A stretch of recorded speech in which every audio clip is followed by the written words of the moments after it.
What's up, good movie lovers? Hope everyone is doing well. This is movie night, and today we are completing our journey through the Terminator saga, the franchise which started with so much potential and ultimately failed to deliver. Today we're taking a look at Terminator 4, The Quest for More Profit, also known as Terminator Salvation. And with this one, there definitely is none of that. Should be called Terminator Damnation. Now, if you haven't listened to a movie night before, just a quick disclaimer on how things work. This is basically a poor man's commentary, a critic's commentary, where you sync up the audio to the visuals. This is a do-it-yourself commentary. For copyright issues, there's no visuals here, and there's really no audio in terms of the movie, so you won't hear anything going on in the background. It's just going to be me. I'm watching the film right now with the sound turned down and the subtitles on. And the idea is that you have a copy of this film at home. You don't necessarily need it, but hopefully you've seen the movie at least once or twice, so you're not discovering the story for the first time as we're going through this. And I'm just going to mark the points at which I start the commentary and start watching, and throughout our journey here, mention where we're at in terms of the time so we can kind of keep pace. But in general, I don't necessarily try to stay scene to scene. I kind of go off on topics here and there. So it's not 100% necessary to be exactly in the same moment. Though for Terminator Salvation, I think I'm going to try to stay close to the scene-by-scene breakdown because we've discussed a lot in our journey through the first three movies. So to quickly kind of go through that, so we're fresh and up to speed. The series started out great. In 1984, James Cameron shows some ambition and resourcefulness, basically making an independent sci-fi film with Terminator. Really great story. Very economic filmmaking, and of course one of the best villains of all time, one of the best opponents in the Arnold Schwarzenegger Terminator. That movie really catapults him into superstardom. And we have the journey of Kyle Reese, who is sent from the future to help Sarah Connor stay alive because Skynet, an evil computer from the future, is targeting the rebel leader that's going to defeat it in the past, targeting that leader's mother so he's never born. And the first movie is really a journey of Sarah Connor and Kyle, more Sarah, and how she goes from being kind of like this weak, just average kind of person into someone who's really able to stand up for herself, and she comes to believe that this future is going to happen. Now, the second movie reverses some roles and really plays with our expectations in a very inventive way, in that Arnold Schwarzenegger is now the protector. So he's gone from the ultimate bad guy to the ultimate coolest best friend that any teenager wished they would have. And he is reprogrammed to be the protector, and the T-1000 is now the new bad guy, and it's James Cameron upping the ante and introducing us, really ushering in the CGI age with the T-1000 effects. And it's just a great movie, and it's very much John Connor's story.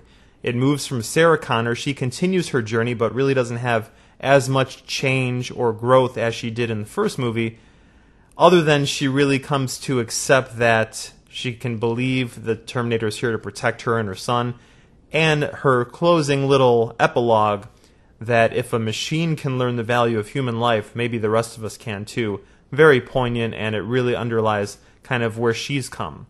Now, John Connor has the biggest growth in that film in terms of accepting that his mom isn't crazy and that he's supposed to be this leader, and he actually has the father figure that he's been missing with the Arnold Schwarzenegger Terminator.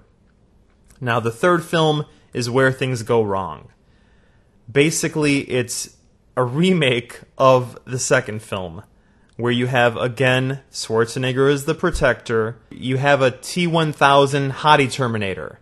It's just a female, and she's got some other weapons, the TX, or as I like to call her, the T-XXX. And same stuff goes on. The journey for John Connor, this is where the problems start, is exactly the same as the second movie. He does not grow. He does not go any place new. And there's Catherine Brewster, who's his future wife, which we're going to see doesn't really translate into Terminator Salvation. And she basically undergoes the journey of believing that this is all happening. She undergoes the same journey John Connor did in the second film, while John Connor remains stagnant for the third film. We get some really cool set pieces, definitely very inventive, exciting. Love the whole crane sequence where buildings are destroyed on the street. Really well done. But other than that, we have the dialogue homages. Everything is basically callbacks to the other films, and there's nothing new in this one. The journey's exactly the same. And the only thing inventive and new is the final act, the last 30 minutes, where we see how Skynet starts to take over and starts the war. That was the really cool stuff, and it would have been great if in that film that would have started earlier in the first act, and the rest of the movie is how do they survive it. The twist ending is pretty interesting, and it definitely fooled me, and I really got a kick out of it, but the first 90 minutes of that film are just like, oh, we've seen this all before, because it was exactly like the second film. At that point, I believe that movie is from 2003, so we're talking 12 years since Terminator 2, so it maybe felt that we hadn't seen this stuff in a while, and it could pass for something new, but in the age of on-demand movies where you can look anything up and watch it with a couple clicks of a button, that's not applicable anymore. You need to give us something new because we can just reference any movie now.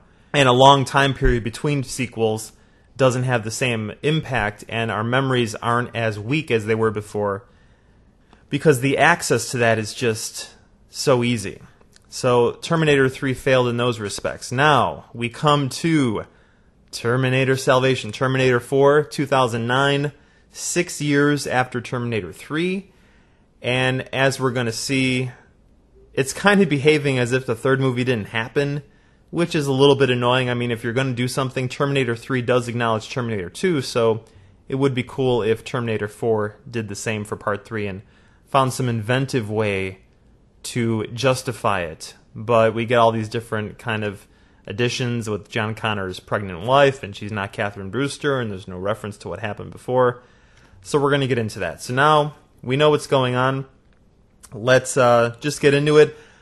Again, I'll try to keep it as close to the scenes that we're watching as possible, but I do have some things to say about McG and kind of what brought this film together, so there will be some tangents.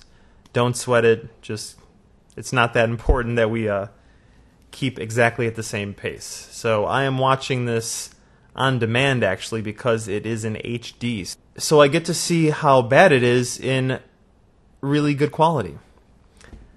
Okay, so I'm at the beginning here where the Warner Brothers logo is basically a ripoff from The Matrix. We have really the same sound effect and the same kind of digital staticky intro. And it's very much a callback to the whole Matrix idea of just the visuals. Instead of green, we're having kind of the gray silver here. And this is very much a very overly done credit sequence. Okay, just said a McG film. And we're going to get all the actors and everything listed. They go through this whole title sequence, listing the whole cast. Everyone gets their props. And then after we have the title, okay, it just said Terminator Salvation. And this movie's basically calling back the first movie where the letters are very close, but here they're in 3D. Whoa, it's rotating around. It's passing by each other. Holy cow, this is awesome. And this is totally a callback to the first movie's title sequence, and we'll soon learn that callbacks aren't necessarily a great sign. So it said Terminator Salvation, and it says Terminator Salvation again, and we have sort of a new version of the music here. And again, it did say McG and all the people in the movie, and we're going to get a repeat of the credits again. So I guess everyone involved in this movie was like, we want to make sure people know who produced it, and who directed it, and who wrote it. So we got to hit them twice. I'm a big fan of Christopher Nolan's style, where the movie just starts. Dark Knight, Inception, we don't need to know credits. We'll just wait to the end for that. Let's just get to the story. Here is the problem with Terminator Salvation, Part 4. The search for more space bucks. It opens up with, who is this dude? Where is John Connor? This is his story. this series, this franchise, has forgotten the reason we cared about the first two films was because of the characters, Sarah Connor and John Connor. The third film also having Sarah just be dead and not having a visual resolution where we can see her die, and she sort of passes the torch over to John visually.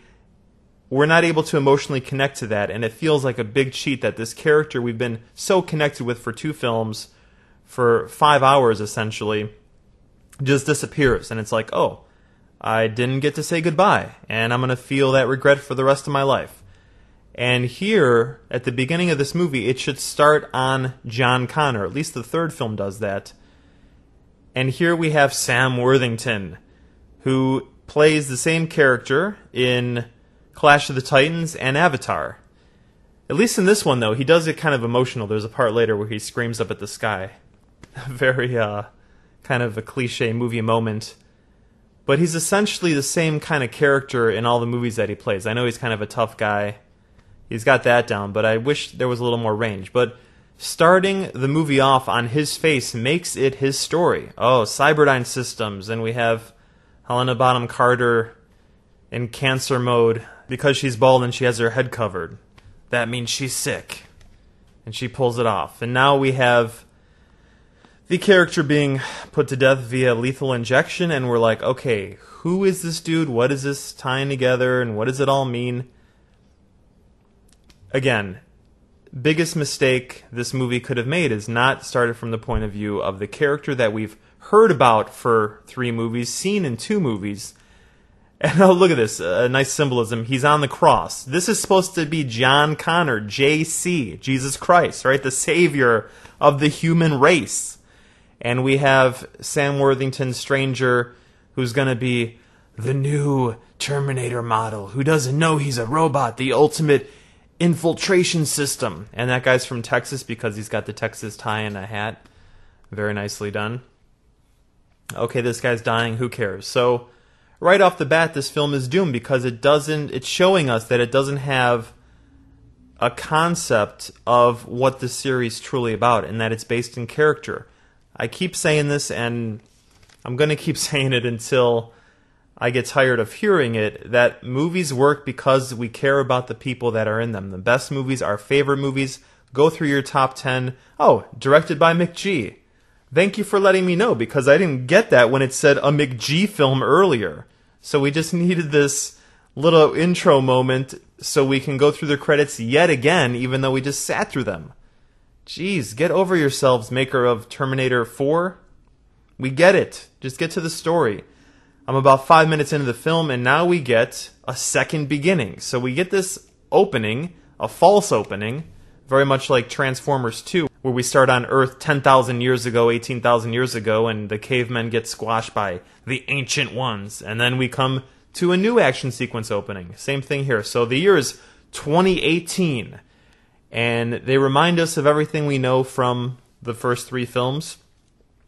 I'm wondering what the percentage was of audience members who had never seen a Terminator film that went to see this. Does anyone go in this saying, Terminator Salvation, that seems like it's something original because there's no number in the title, so that could be misleading to some people.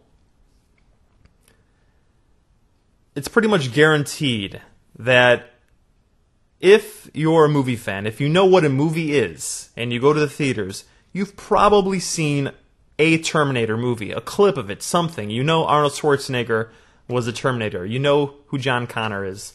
You've caught it on basic cable. You've caught it somewhere before. So it gets a little annoying when you have to kind of remind everyone about the story, even though you know everyone knows it. But I guess there might be some young people who haven't seen the earlier versions. Great action sequence here. This is really the true opening. And guess what? It starts with John Connor. Imagine if we get rid of that whole Sam Worthington beginning, and we cut to this. We cut to this view of the missile ship destroying the satellite area, and John Connor gets out of the helicopter, and we start following him. This is what we want to see. But we've gone with these parallel stories here where we're following the journey of Sam Worthington, and we're following now John Connor. The issue here, I'm watching this moment when John is looking like he's in the lower levels of the complex in Aliens, searching for Newt. It'd be awesome if he found like the little doll's head. Casey, I believe, is the doll's name, right? In Aliens. Why not? I mean, this movie's calling back all the other Terminator films, so just go for it. Give James Cameron a true homage. But here we have him infiltrating a base, and they are going to learn that Skynet has been trying to make Terminators that look human. And we're going to get a cool explosion. So great action sequence. It does introduce us to John Connor, because let's ask ourselves, when we're experiencing a multi-part story, we assume that the further we go along, just like, let's say, Harry Potter 7 should be different than part 1 and 2 and 3 all the way up until that. Harry should be going through journeys. He should be growing, especially it's built in because he's a teenager becoming an adult. So it's automatic that there's going to be some kind of character journey. The issue is that the journey never stops. Coming of age continues throughout life. It's not just 13 to 21. It's age 1 through death. I mean, it always continues no matter what age you are. And it would be great here in this one if we see John Connor blossom, flourish into the leader that is this legend that Kyle Reese just built up so much. Orson Welles had this really cool quote from one of his films, The Third Man, when in that movie he's only on screen for about 5 to 7 minutes. And he said the best character to play is the one that everyone talks about, but you only see a few minutes in a film. Because it becomes very legendary. You just keep hearing about, oh, this guy's so evil, or this guy's so bad. So in that film, The Third Man, Orson Welles' character, I don't really remember the full name, it's Harry something, is just like this ruthless guy everyone keeps talking about, and he finally shows up, and it's like, ah, boom, there's a cool entrance. So think about movies in the past where characters have been built up, and when we see them for the first time, it better deliver.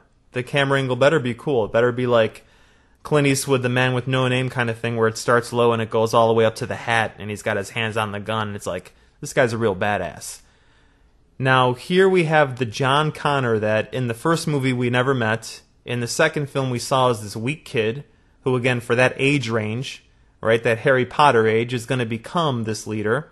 Now, the third movie had an opportunity for him to further that journey, but he stayed stagnant. It was very much arrested development. And now in this fourth installment, he's jumped a little forward. He's definitely different than he was in the third, but he's a little bit too one-noted. Now, I know Christian Bale was coming off of The Dark Knight here, so it might have been tough for him to snap out of that low voice, grunting, talking, because he continues it here. And by the way, this action sequence is really great. I'm watching this moment when he's in the helicopter taking off. This is roughly 11 minutes into the movie, and it's really well filmed. It's pretty much a continuous action sequence, one take. And it very much has a Cloverfield feel to it towards the end when the helicopter crashes. I really like this. I've never seen anything like this in a movie before. He gets in, we watch him take off, he gets shot down, it crashes, and it flips over. And the camera, very cool, goes over as well, follows him out. Everything in the background looks great. This, again, is kind of like the Transformer syndrome. We cannot deny that mushroom cloud in the background. Fantastic. This is a great looking scene. This is a redeeming factor in terms of paying for it on the big screen. I saw this at matinee price, and seeing this was very cool. And here we have the cutaway after the Terminator comes up from behind and throws him to the ground. I don't believe a kick in the face, but okay. And we're seeing John Connor being a decent fighter here and shooting the Terminators being thrown around. But that was a nice unbroken take right there, at least 2-3 minutes, very solid action sequence. But the sequences don't mean anything if there's nothing loading them. You know, it's like, if it's a gun, the bullets that are fired should be emotionally laced. You know, if they're explosive rounds, explosive tipped, they're tipped with the emotions and the baggage and the backstory of the characters. Every shot fired means something. Let's assume, or let's approach this with a rewrite kind of idea in mind. Get rid of that opening sequence with Sam Worthington. Start the movie here. John Connor is the journey that we're following. Maybe flip that so that if it is necessary to include Sam Worthington from the beginning, show him now after this. John Connor is the one that we're following. Again, compliments on the visuals here. Directed pretty solidly. It's a little bit too flashy. I actually saw this film with my brother, and he leaned over and said that the camera work was very noticeable. The best films, the camera just remains invisible. It takes us along, and we never think about it. It's a little bit too show-offy here. Here's kind of the laughable moment here. Sam Worthington emerges from the base, and he's covered in mud because apparently that worked in Predator, and it looked cool. And he just screams at the sky, and it's raining, and who knows why he's doing this. Okay, so now our two scenes that we've observed with this character is that he was put to death years ago, 1990-something. Now it's 2018. And he is naked and covered in mud and screaming at the sky. All right, whatever that means. Now we're following John Connor on the plane here, and he wants to be taken to the headquarters, and he's in his Batman voice saying, "Take me to headquarters, right now. I need to talk to Michael Ironside, the guy who played Richter in Total Recall." We got to give some props for Michael Ironside being in this movie. One of the great character actors of the 80s and 90s. Really a big fan of his, and he's got a lot of character to his face. Good presence on the screen. Very underused in this film. He would have provided a solid opponent for John Connor. Again, do not make anything easy for the main character. So the best opposition in this film wouldn't necessarily be from the Terminators. It would be from other humans who don't believe that John Connor is the leader. And we see him jump out of the ship into the ocean. This is a really cool visual of just the waves and everything. And Resistance Command Headquarters is located in a submarine. Makes a lot of sense. Pretty inventive. I like the way that goes. I like the way that they thought that up. And we have John in the chair. And now he's got to convince them. So that's a very cool idea that no one believes him. And there's Michael Ironside. Quaid. See you at the party, Richter. One of the best quotes ever. And John Connor's trying to convince Command that there's these new Terminators that look human that Skynet's working on. Meanwhile, Command has a new plan to end the war right now. They found a Skynet transmission. I like that Command is kind of doing their own thing. Again, they don't believe John Connor. And go ahead and let egos prevail. Let characters not be perfect. Let them have shades of gray. Let them be driven by wanting to be famous or taking the credit, personal motives. All really great because conflict is what this is about. Personal goals and desires fighting with each other. That's what drama, that's what conflict is. So maybe everyone's heard these stories about John Connor and he knows the future. And of course, in the past, things that have been off-screen, he's been able to tell these guys how the future is going to be because he has the knowledge. I'm assuming he's played some of his mother's tapes. Tape 28, we learn. So she's got all these tapes made. I'm sure he's played them for this Command and been like, hey, my mom knew the future. Kyle Reese. Now, they don't know who Kyle Reese is because he hasn't been found yet. But he should have at least planted some thoughts in their minds that he knows what's going on. And they just refuse to relinquish command that he's going to be this great leader. Show some of that. Let's see some of these battles of the ego. So this scene here where Command basically just doesn't believe him and they tell him about this plan and he gets shot down, that could have been a little juicier. I think that the Michael Ironside character, generic commander who doesn't like main character number 1, and generic commander number 2 with the Russian accent, I have a Russian accent. That means I'm another character. That's how we do it in the Hollywood movies. It's like, okay, put a little bit more effort into that character. Whoa, now we got the camera attached to John and he's feeling disoriented. I kind of actually like that in a way that makes you feel disoriented with him. That's cool. Again, it's a little show-offy. Camera work should be hidden, servicing the story instead of calling out the skills and creativity, inspiration of, oh, it would look cool if we shot it from this angle. Be invisible, blend in. And now we meet the lady in the water who's pregnant with John's baby. I think she was also Gwen in Spider-Man 3. Now we're cutting back to Sam Worthington. So there's two parallel stories going on. And the reason we're following Sam Worthington is because the filmmakers, the screenwriters, had to think, okay, how do we have John Connor meet Kyle Reese? And what would be the most logical way for this to happen? And it makes sense that they're on different sides of the country or in different locations, and it should be more of by accident. It could be that maybe John's searching for Kyle. That would have been a nice kind of objective to already have him in motion. We meet him, and he's been searching for Kyle for a while.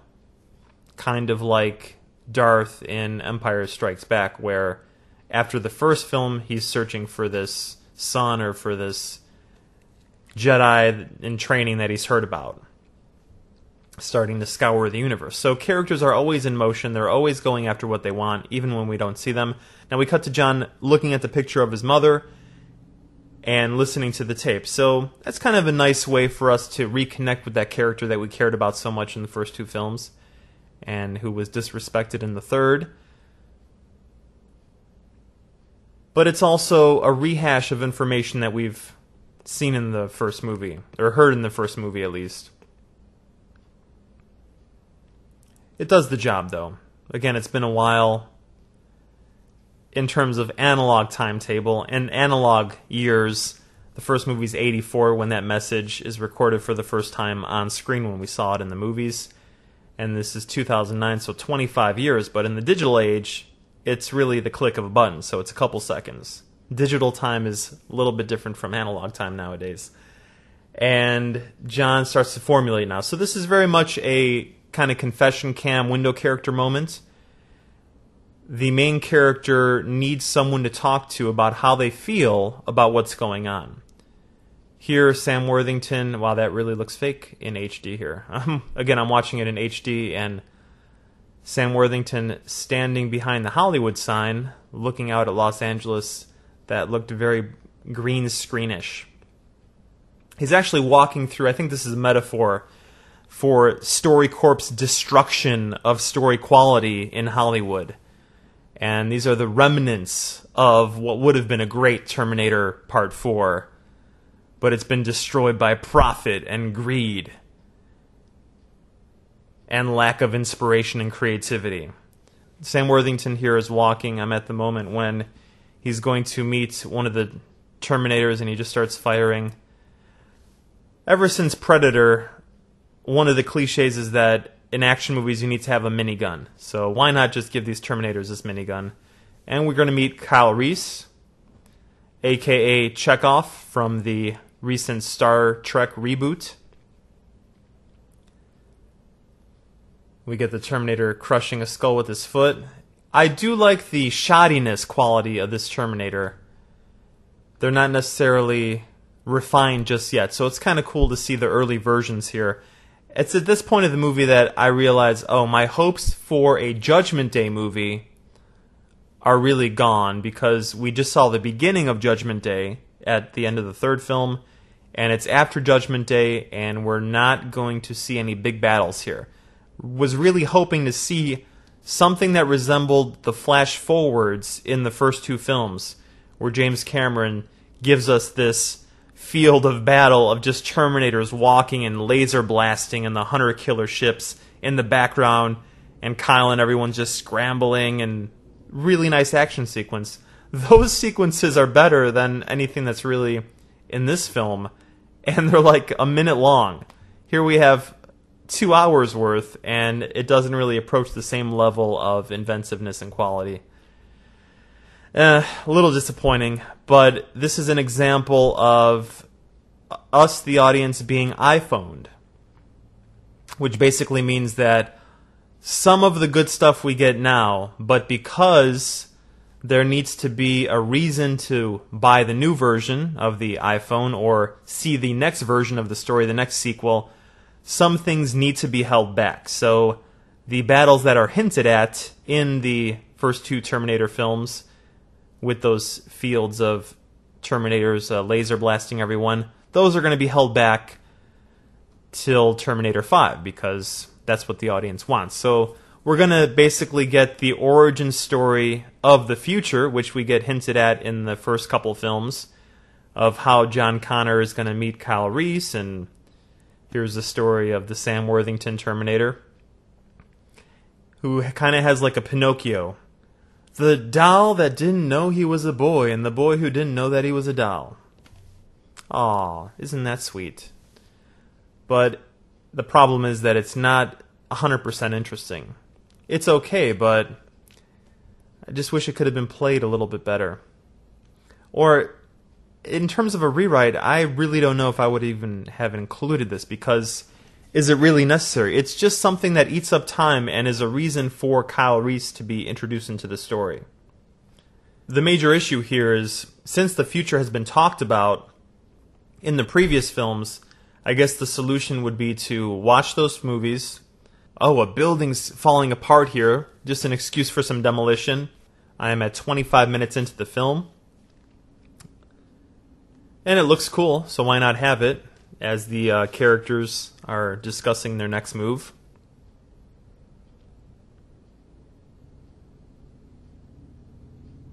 Is there a better way to introduce Kyle instead of having this new character come along? Because it's a way for us to feel, oh, this is something fresh. We have to follow the Sam Worthington Terminator. I'd rather just stay with John Connor the whole time, because it's really his journey.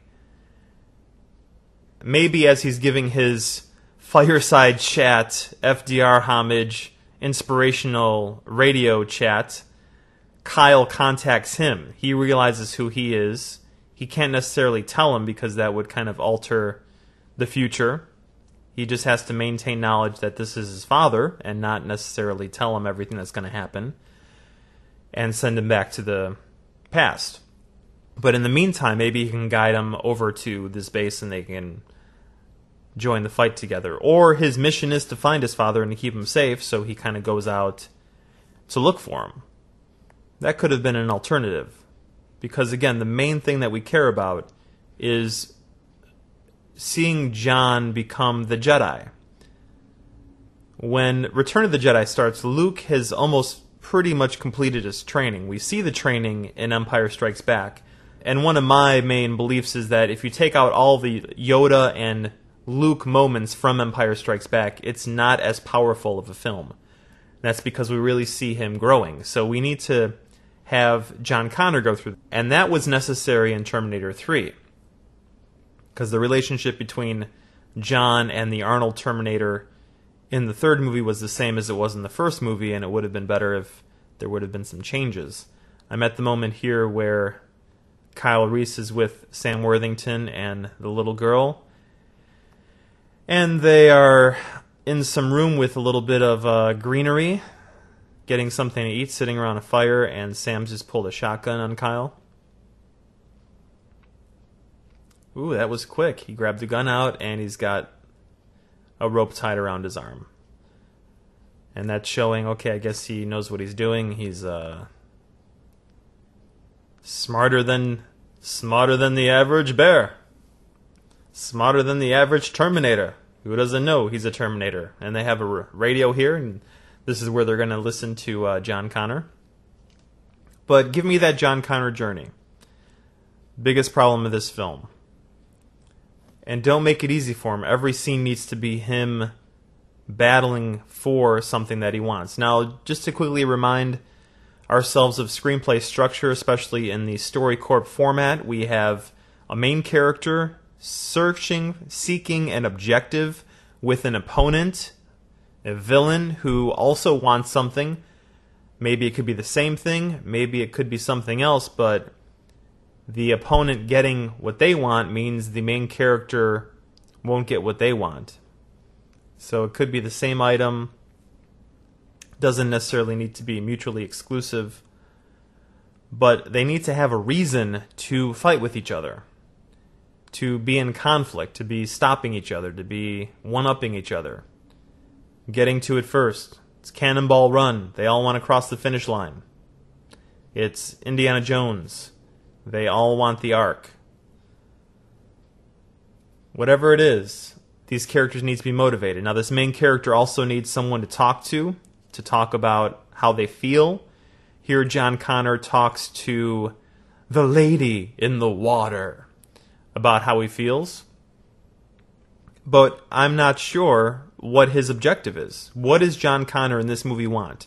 He wants to make the command believe that he knows what's going on, that he knows the future, that he should be the leader, that new Terminators they're designing are going to be bad news, and what exactly is it that he wants to do? What's the clear objective? And also in the first act, there should be a hint at a theme. How is this character starting off, and how are they going to change throughout the movie? Every movie doesn't necessarily need to have a theme, but it's more powerful if it does, because a movie is really the day a character's life changes forever. It starts out, everything's fine, something horrible is going to happen, or something that's going to challenge their way of normally being. Oh, here we go. We have the cast of Predator, the understudies of the Predator cast, hiding in the jungle listening to the radio and listening to the John Connor podcast. Available now. Downloadable. Kyle Reese says, we need to find this guy. Roughly 30 minutes into the film. So, in classical screenplay structure, the first act is 30 minutes. The second act, which is the conflict, the struggle for an objective, usually lasts about 60 minutes, and the third act is generally 30 minutes again. So, if we're going by the classical structure, what would be each character's objective? It would be for Sam Worthington, because we have to assume in this storyline he's the main character. He wants to do what? Uh-oh, problem. Problem, Will Robinson. What does the Sam Worthington character want? The Kyle Reese character is very clear here. He wants to get to John Connor. He just got his idea. There was a causal event, something that's out of the control of the main character, which is also called the inciting incident. And the radio transmission from John Connor now gives Kyle Reese an objective. I want to get to John Connor. I want to meet up with this guy and join forces and stop the Skynet apocalypse and all that. Main character objective, opponent would be Sam Worthington because he doesn't want to go. Opponent would be Skynet and all the robots because they're everywhere. They don't necessarily know what Kyle Reese's objective is, but their objective is kill all humans. There's an example of mutually exclusive where the robots want to kill all humans. They don't necessarily want to stop Kyle Reese from getting to John Connor, but because they're just killing all humans, it's a form of opposition. It's in conflict with what Kyle wants. So they don't necessarily want the same thing, but because they're each going after their own thing, they clash, and you can really only get one. Either Kyle is going to get to John, or Skynet is going to kill all humans, including Kyle. So I would say Kyle is really the main character here, and Sam Worthington was a excuse to meet Kyle. Sam doesn't necessarily have a clear objective here. Just, keep going west or something, right? Isn't that his thing? He wants to get back to his brother, his family. He's got these vague memories of being part of a family of something. So it's okay. Now, it's interesting that they're kind of opponents with each other, because you have Kyle Reese wanting one thing and Sam Worthington wants something else. So it's funny, I'm calling one by the character name and one by the actor's name, because, again, the actor plays the same character in every movie. I don't mind Sam Worthington, I just wish that there would be better characterization written so it would force him to expand his range, to grow as an actor. And we have a new action sequence here. And throwing the tire iron knocks down the Frisbee camera Terminator Skynet surveillance thing. Very brief, very light action sequence. And now we leave that scene. Okay, so there's this idea in screenwriting, in movie making, that when you leave a scene, leave it with a question. Leave us wanting more. Set something up so when we cut back, we're in process of, we're in motion of. When we come back, it's going to be a payoff. So end scenes on a setup, begin them with a payoff, and continue that pattern so we keep wanting to go back. Just like when you're watching a TV show, especially a drama, it ends on some kind of cliffhanger, makes us want to sit through the commercials, and then when we come back, we get the payoff, and that pattern's repeated. So it's kind of hooking us nonstop. Doesn't necessarily work anymore because everyone has remote controls. We've had them for the last, 40 years. That's why advertisements are popping up during the show now. And watching TV is like looking at an iPhone with all the applications on the screen. It's getting a little bit annoying. I guess soon we'll be able to touch those images on our TVs, and we'll be taken to the websites of the corporations so we can buy the products as we're watching. All inclusive. It's a little bit annoying because it kind of ruins the viewing experience, but got to get paid, got to make money. I do like that little visual right there. I'm watching the moment when Kyle Reese and Sam Worthington come into this garage, and there's a glass of milk, and it's dripping down from the top, which is a nice visual way to say someone was just drinking this a second ago. That's filmmaking right there. Can you communicate through the visuals without expository dialogue? Very nicely done right there. Now, just continue that, expand upon that, build it bigger.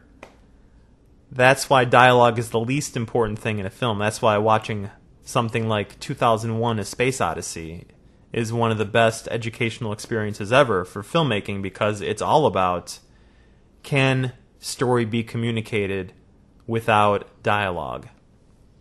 I think there was some statistic in 2001, or about 2001, where out of, let's say that film is like 2 hours and 40 minutes or something like that, only like 20 minutes is dialogue. It's something ridiculous. You'd never really think about it. And it's just such a great film for that reason. Here we meet these new characters living in the garage, and they got this stockpile of food and everything. For a minute I thought they were going to go the route that they're all cannibals, but I kind of like that it was actually a little bit of redeeming humanity. A little bit of goodness here. And then it's going to be interrupted by a pretty cool battle, a nice gigantic robot that Michael Bay has said was heavily inspired by Transformers.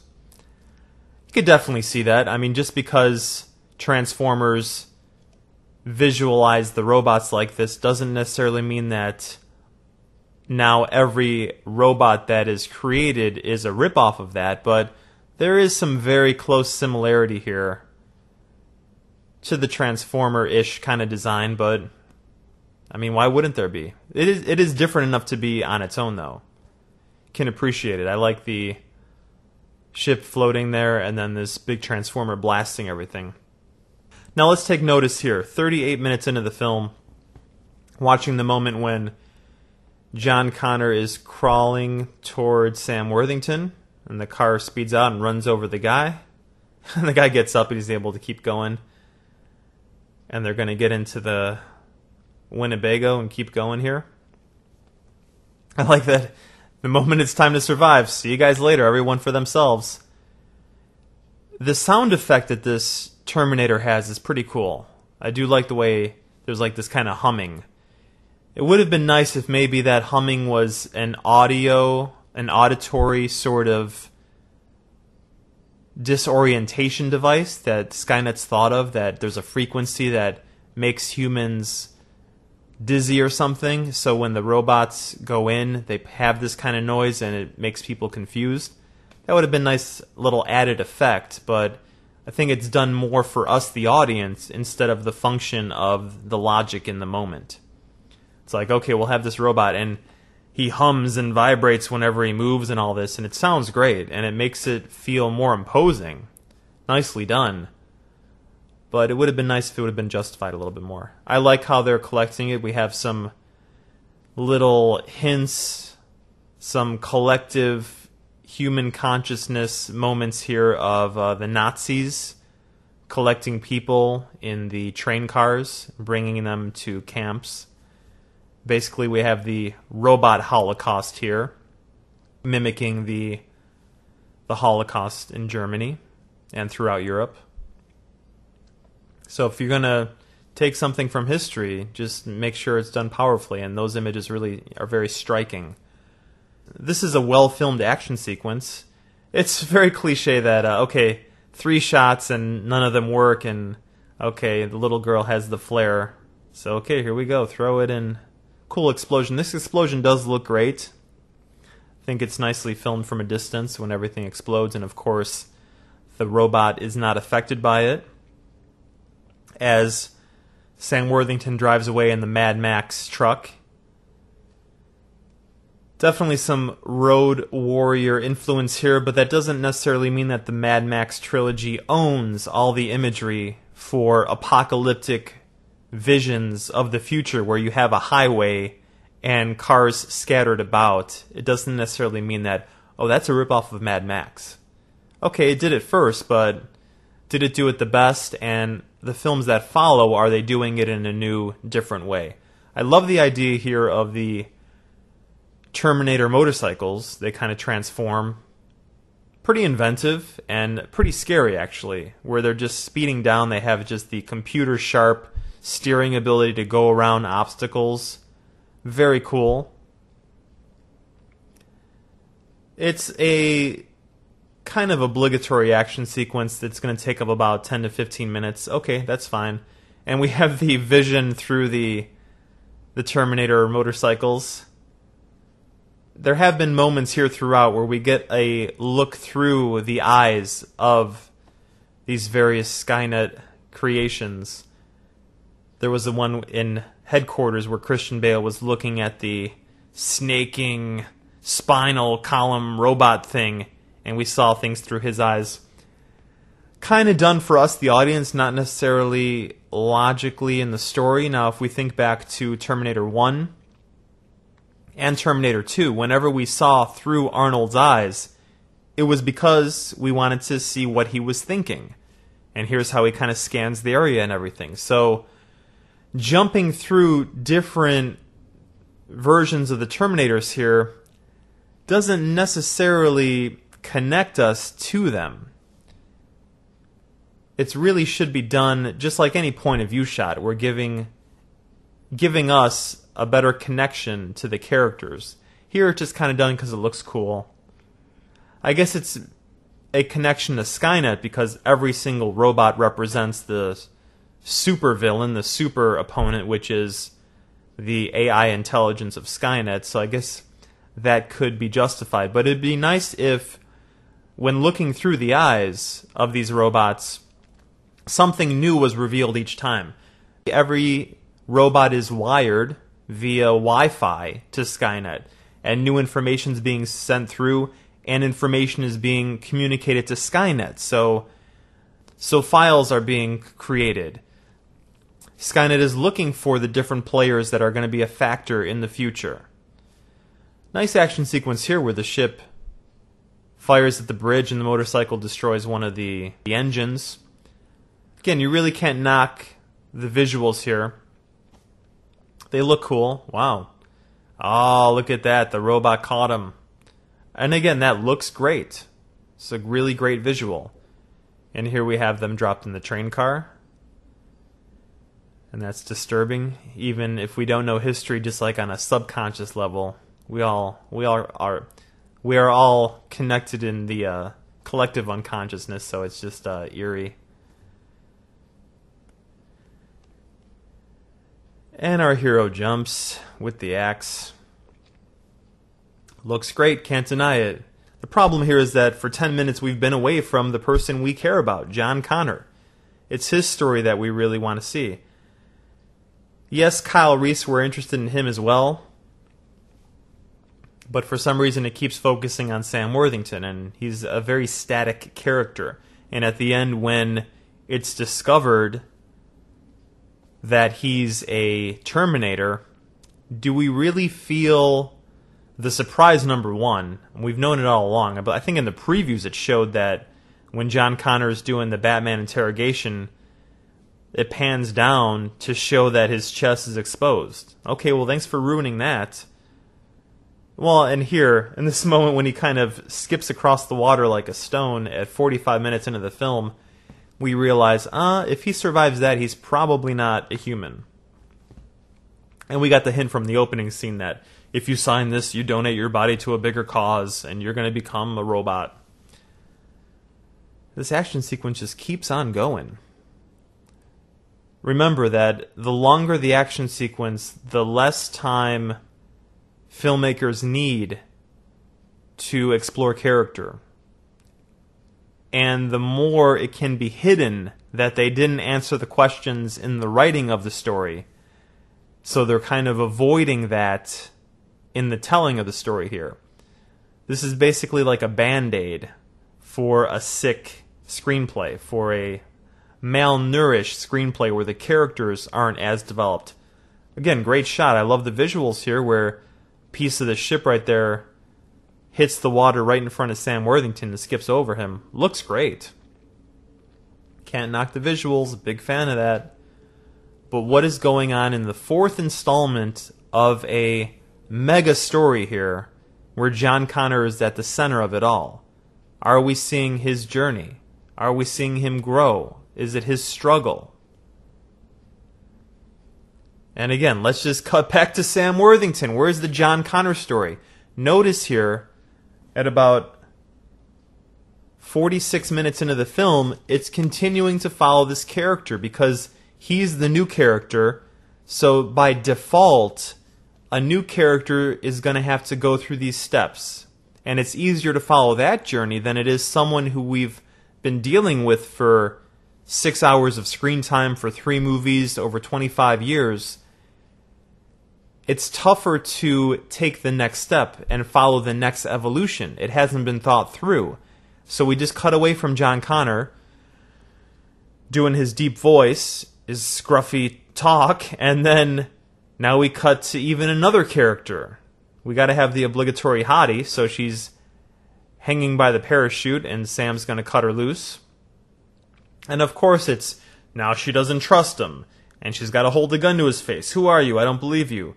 I'm a good guy. If I was a bad guy, I could have killed you or done whatever I wanted. So why don't you trust me? And he grabs her as she's falling, so that means, okay, he's the Terminator and he's got a lot of strength. Wow, I'm impressed. But I'm depressed at the same time because I want John Connor. This is his story.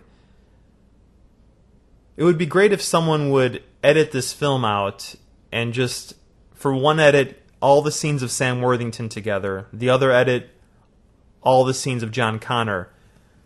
I would bet that out of, let's say, 2 hours, this movie, the first half of it especially, let's say 60 minutes, 40 minutes, 45 minutes seems to be devoted to the Sam Worthington character. So we only get 15 to 20 of the character we've been wanting to see become the great leader.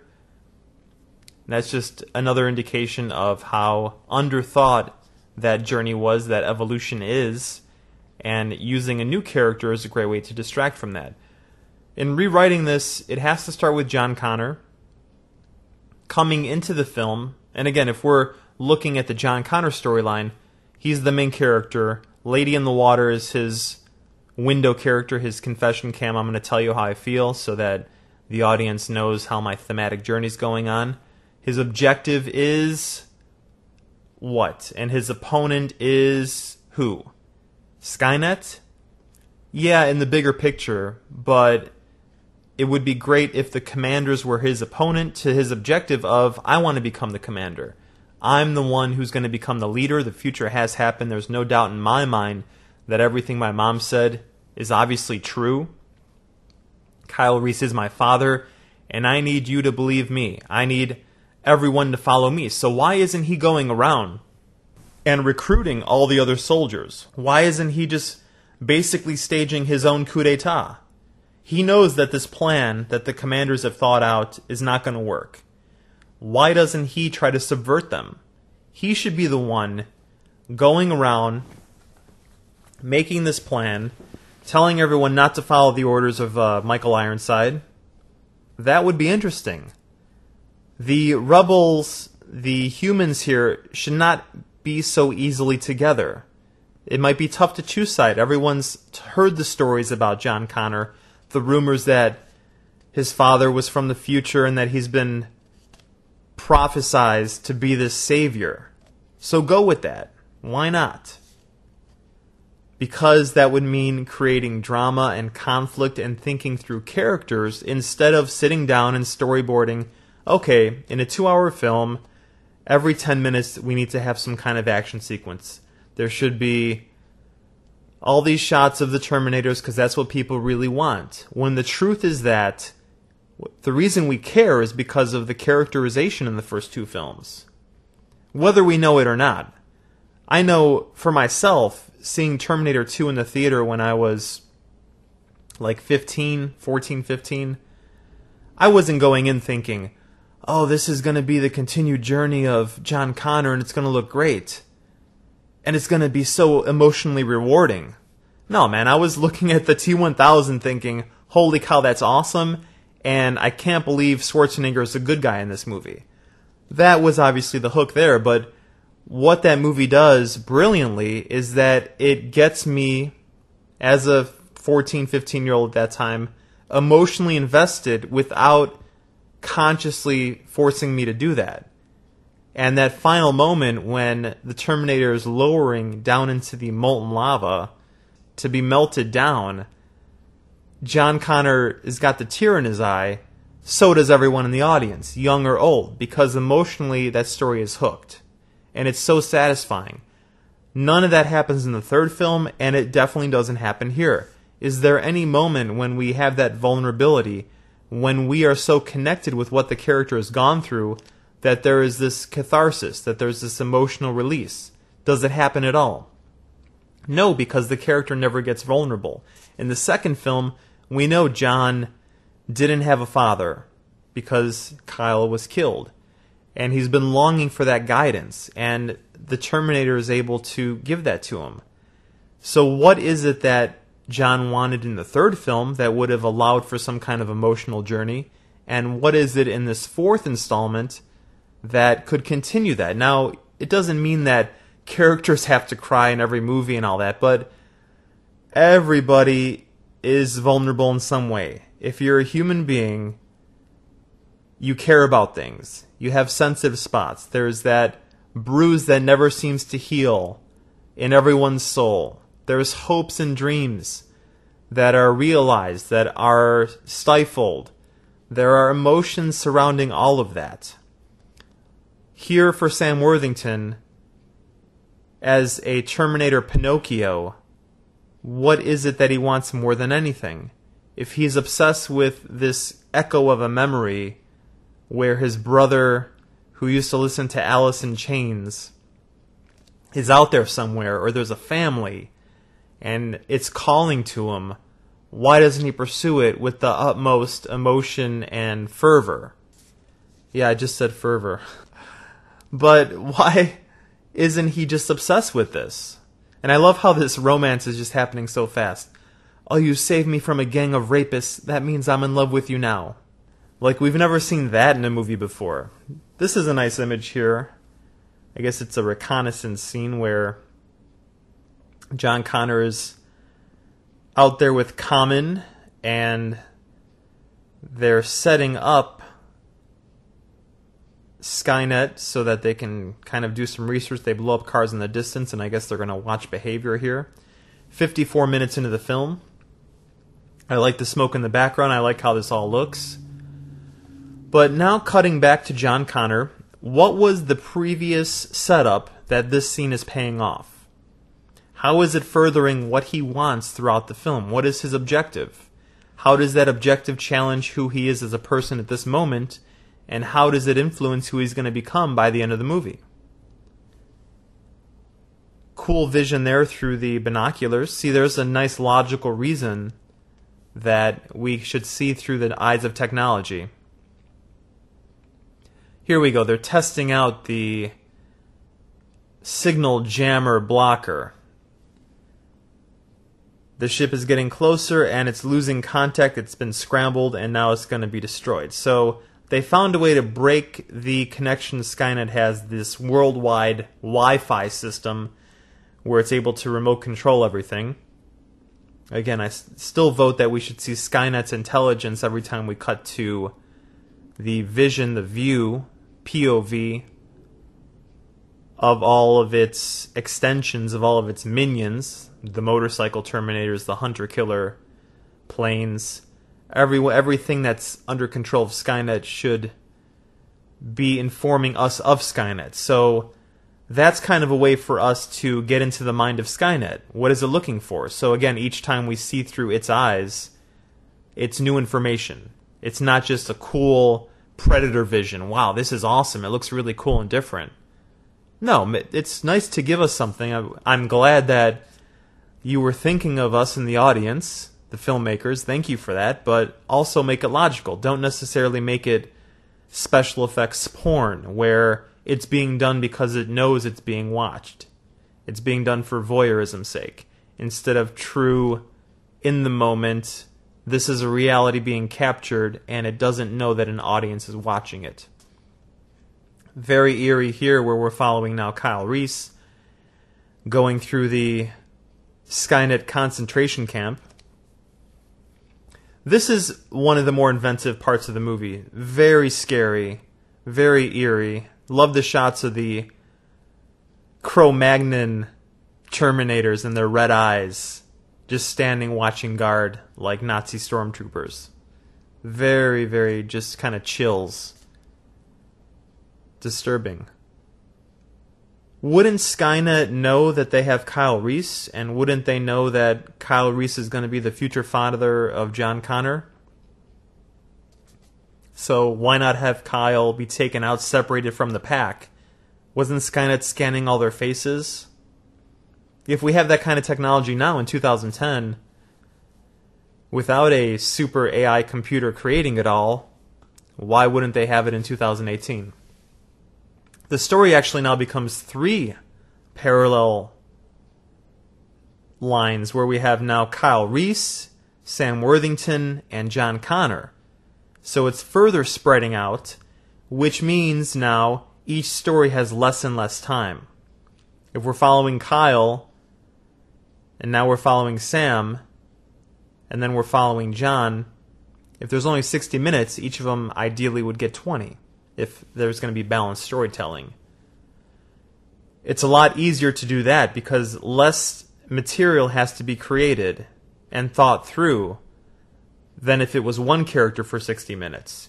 Here we get the reveal that Sam Worthington is indeed a robot.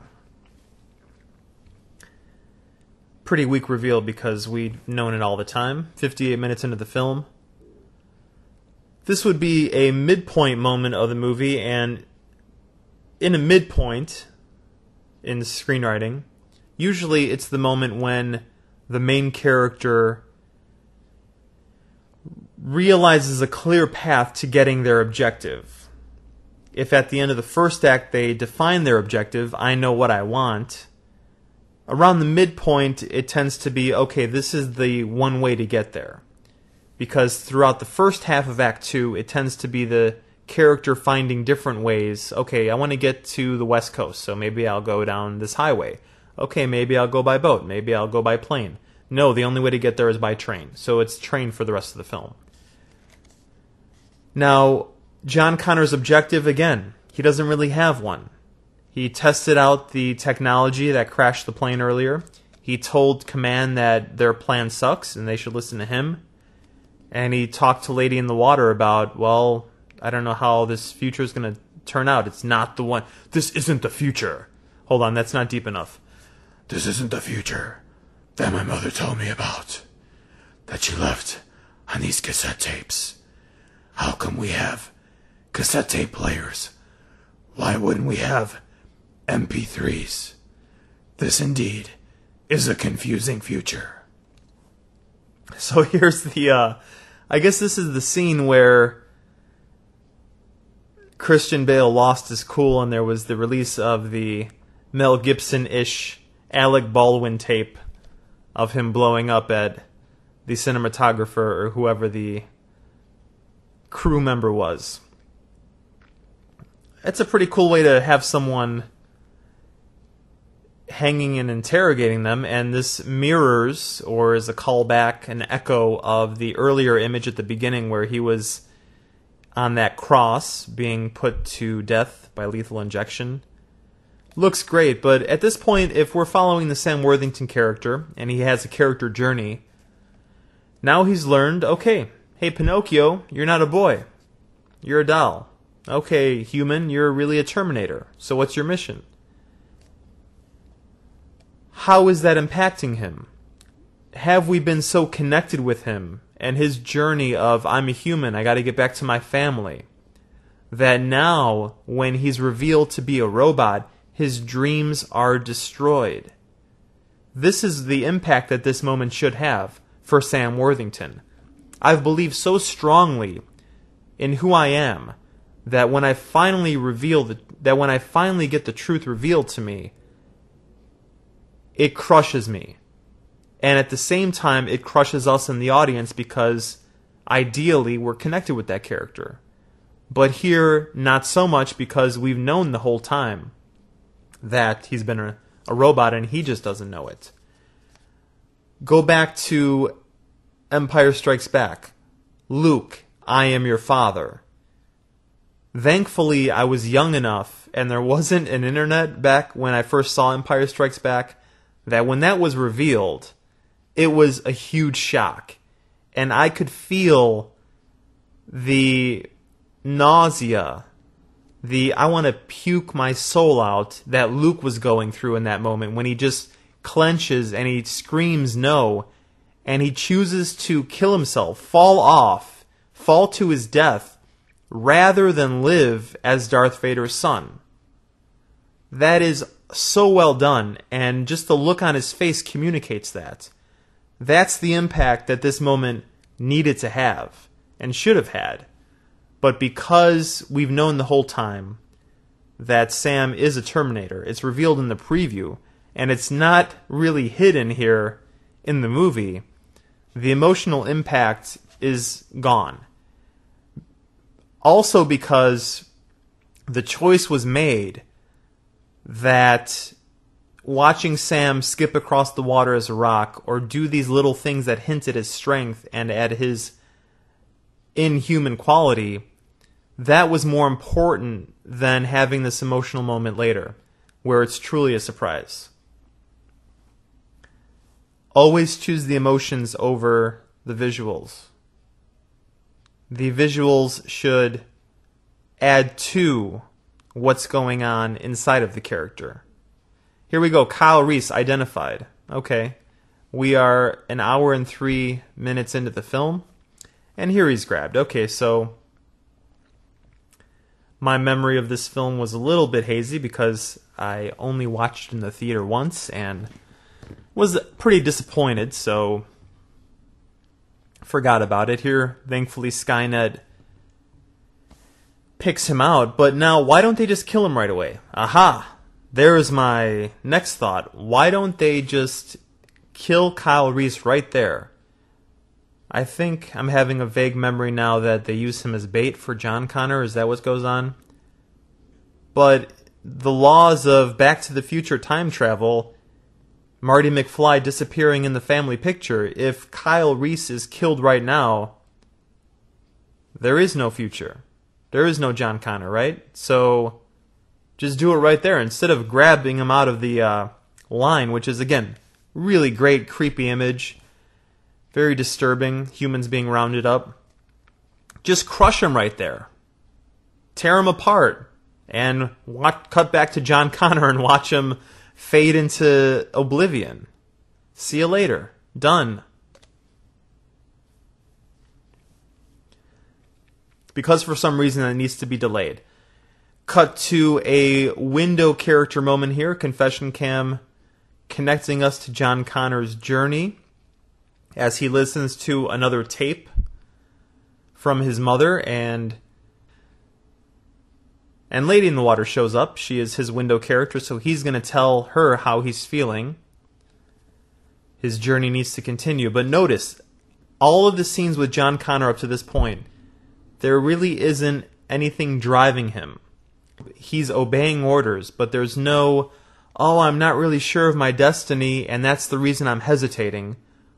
Or on the other side of that, why not make him obsessed? I really believe in what I know, and I need to do this. So my rewrite would be, he starts building his own army. He starts formulating his own plan. Scene by scene, he's getting everyone together.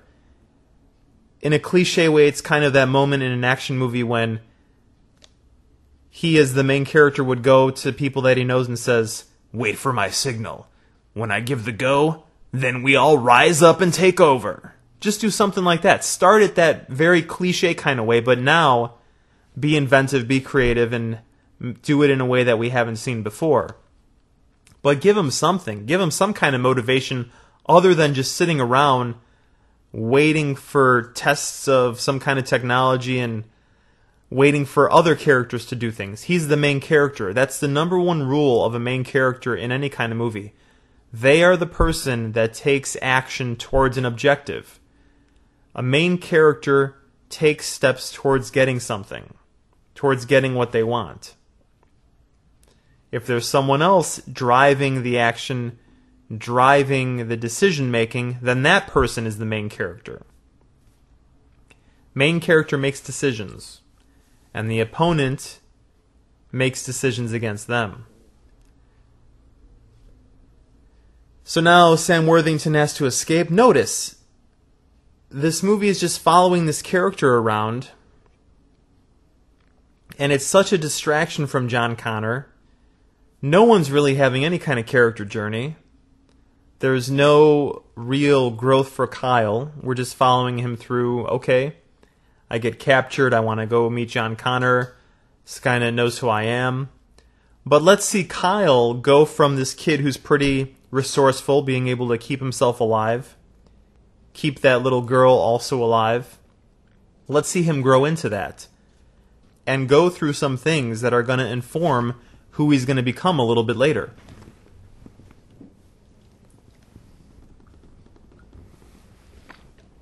By the way, this happened towards the beginning when Kyle says, come with me if you want to live. Can't stand these verbal callbacks.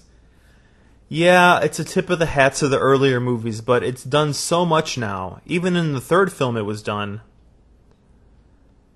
that it's just so irritating. It becomes more of a obstacle. It just glares out. It just really distracts.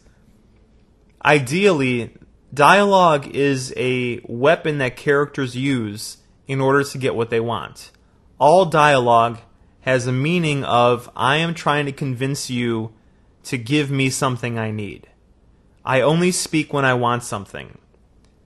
I might try to be flattering. I might try to be seductive. I'll use anger and threats.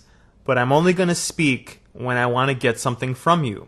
The reason come with me if you want to live works is because it was just spur of the moment in the first film. And it became kind of this catchphrase. And it was a nice role reversal in the second film when Schwarzenegger's Terminator said it, come with me if you want to live, because it was a direct reversal of the first film where the Terminator was the ultimate killing machine. And it was also set to the same character, Sarah Connor. So now she's having this machine that was trying to kill her in the first film say the same thing that her lover father of her child, baby's daddy, Kyle Reese, said to her. So for her, it's a little disorienting, and it's also a nice cue in terms of her thematic growth in that movie, that she, again, learns to trust and learns that if a robot can learn the value of human life, maybe we all can too. Her learning to trust the Terminator enables her to have that wisdom and share it in the epilogue. So the dialogue here, anytime it makes a reference to past dialogue from the other films, is very much just done like, okay, audience, we know that you've seen the other movies, so let's have the characters say it. It's become so tired now that it's just annoying. It's not even inspirational or clever. Back in the late 80s, early 90s, when movies started doing that, it was a very cool wink, but now it's just like, we don't have anything better, so this is the best we've come up with. We have a little Apocalypse Now imagery here with the scorching of the trees. The bomb's very Vietnamish here. If anyone's seen the footage of Nixon's ordered increase in the bombing of Vietnam, there are these classic images of just the planes flying and releasing all these bombs, and they all kind of just start domino exploding. Very cool. And here we have the helicopter moment over the water, and these sort of Matrix-inspired squid-like Terminator robots start jumping out and attacking them. Okay, I mean, it's something cool. It's something different, but Hour and 12 minutes into the film, and we get an action sequence, a second one with a helicopter, because we just have to have one. It requires it. There have to be 10 action sequences here. Every 10 minutes there needs to be some kind of thing blowing up and something cool going on. So why not? Because we're not focused on the characters, so we have to have action going on. Now here it's John Connor. Okay, we're back to him. We're seeing his leadership skills, his survival skills, and he's going to take a run for it. What could be done here with him and the Sam Worthington Terminator? How can what he's gone through in the past influence his relationship with this Terminator? So he's going to fight these Matrix squids. Alright, I guess so. And even though Sam Worthington Terminator is helping him, he still doesn't trust him. That's always annoying, in especially action films where the character that is supposed to be the bad guy does something good for one of the main characters, or for the main character, and the main character has to hold up a gun in their face. I don't trust you yet. Okay, then I'll just tell you why I'm helping you and convince you, and then you'll put the gun down. Okay. Hey, actions speak louder than words, so here we have a visual callback. Was done in the first film and the third film a little bit in the second film, with some of the gunfire at the Cyberdyne System building, revealing pieces of the Terminator face. But in the third film, the final battle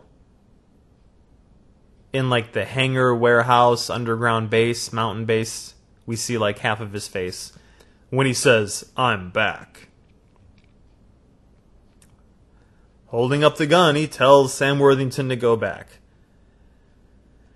Why doesn't he learn to trust him, or has the experience with Arnold in the third film influenced his mistrust because Arnold was able to be controlled? Again, listen to the commentary for part 3 for more thoughts on that. The fire burning up the tree looks cool, but I wonder why there isn't any smoke. It's just the branches are on fire, but I don't know if there was any smoke there. And now the girl who loved the Terminator explains why she let him go. What is going on in John Connor's mind here? Where is the lady in the water? We need to know. We need to know his thematic growth. Talk about what just happened.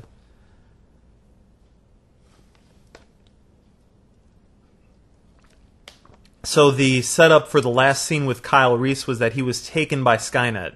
We haven't had that paid off yet.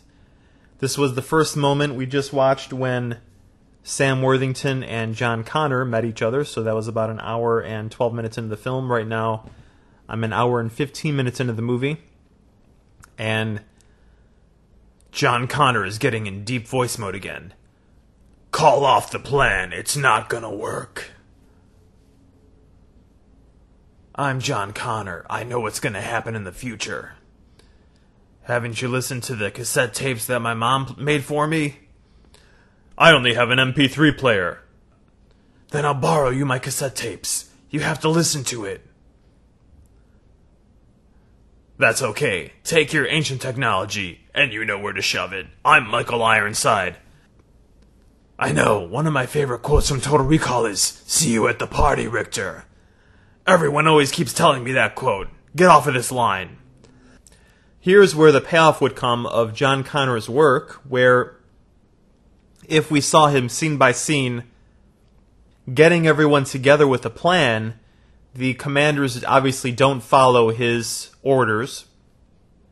So now he puts his own plan into motion.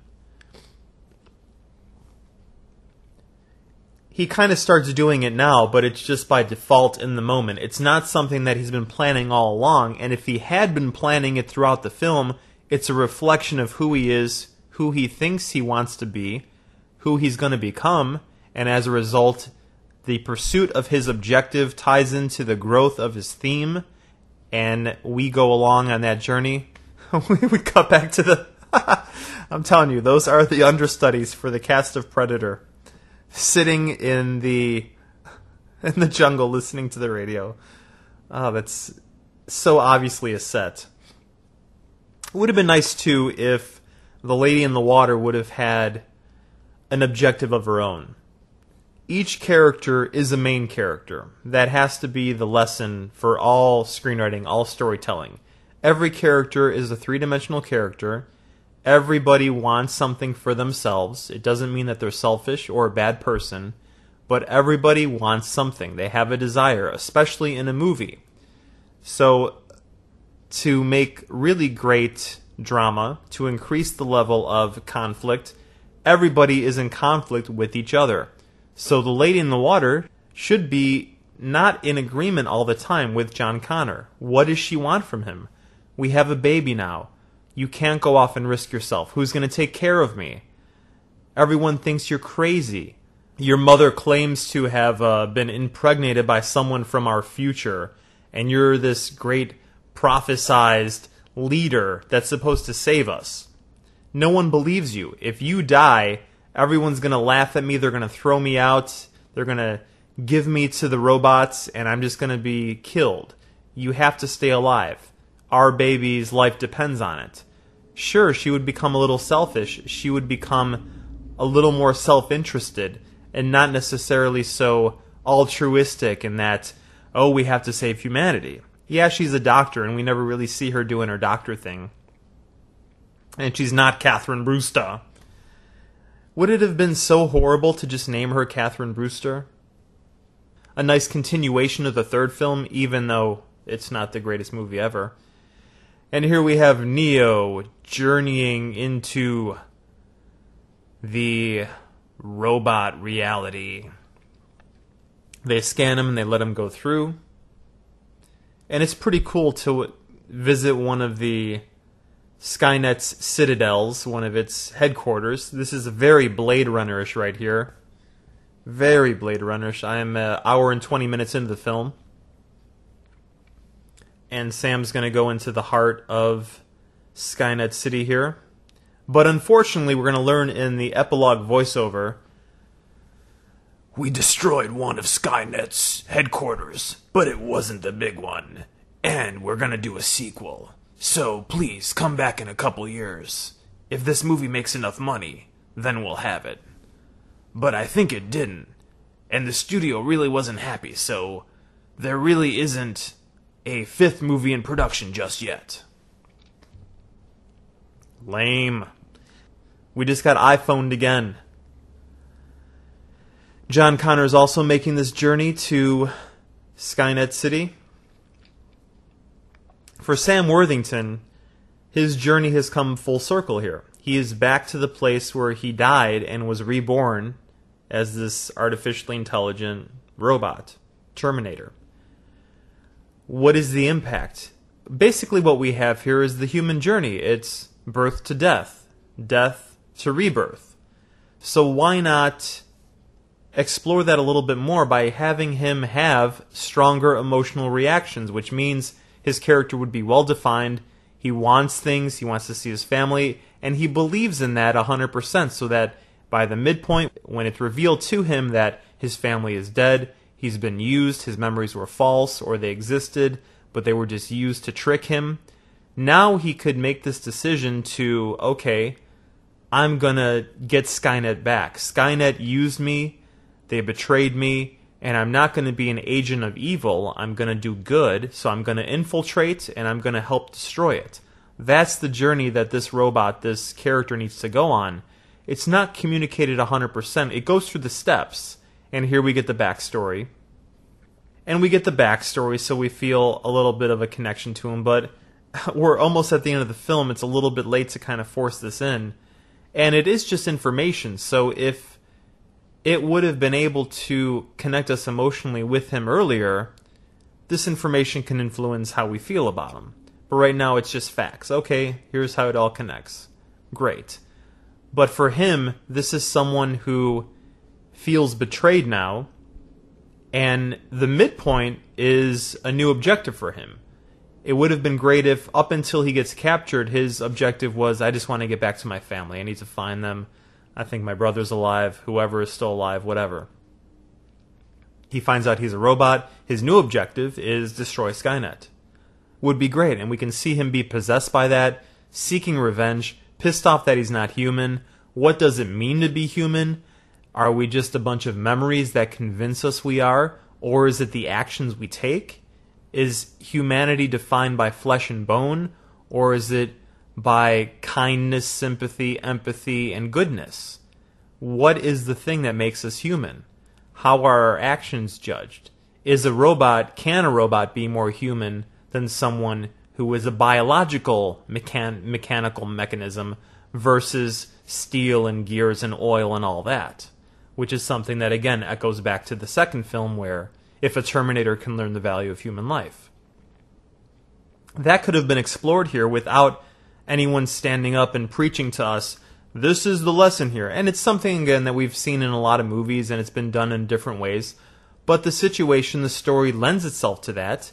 You can never hear a lesson enough, and if it's done well enough, just like that visual earlier where the milk was slowly dripping down, indicating that someone was just drinking it, if it's all done visually through the actions, through the characters pursuing their objectives, no one's going to stop and say, here's the lesson of the movie. We're just going to observe it through their actions and how they pursue things.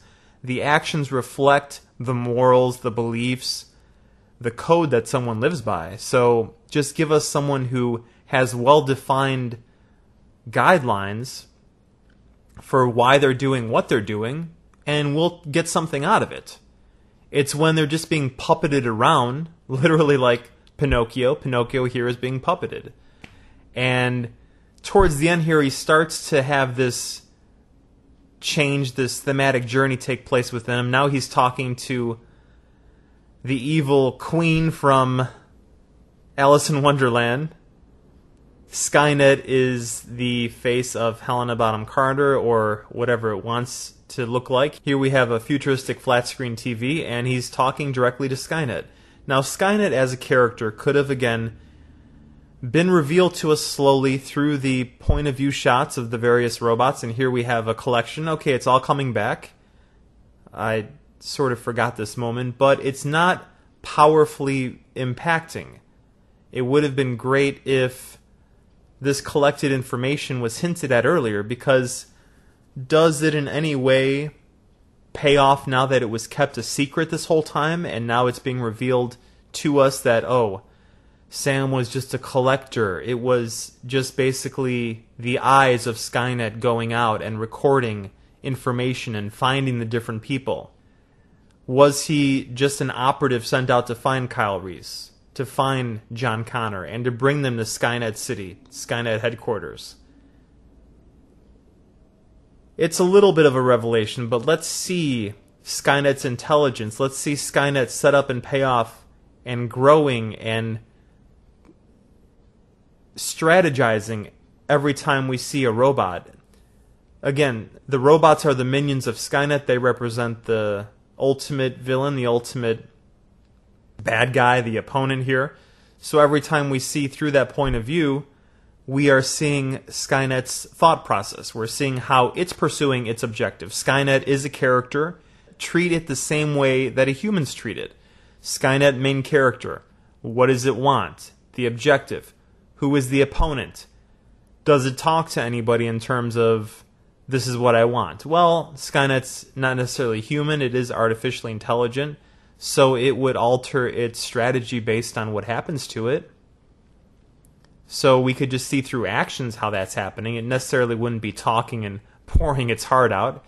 Does it have a soul? Is it just a corrupted soul? Does AI have that kind of level of being? Or is it just purely intelligence and cold? If it is, then it would alter its actions accordingly. So let's see that. This is very much like an expository, here's how it all comes together. And how you've been the pawn all along. It was our ultimate plan to put you in place. Which is a nice plan. It doesn't necessarily need to be revealed the whole time. So the trick was, the surprise isn't that he's a robot the whole time.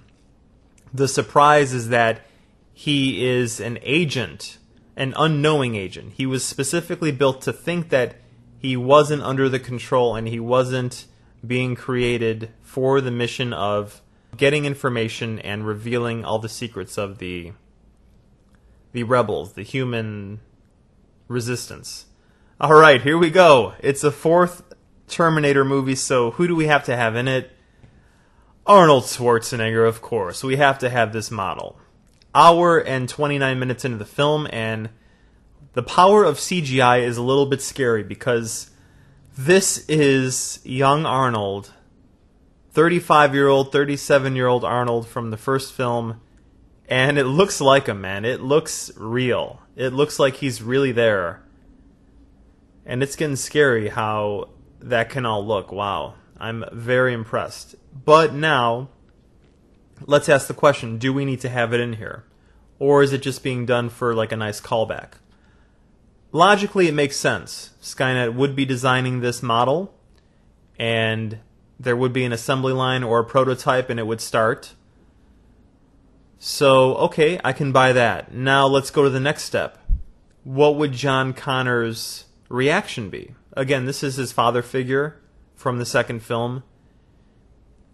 The relationship wasn't furthered later in part 3, so there's really no further growth connection, or disconnection for that matter.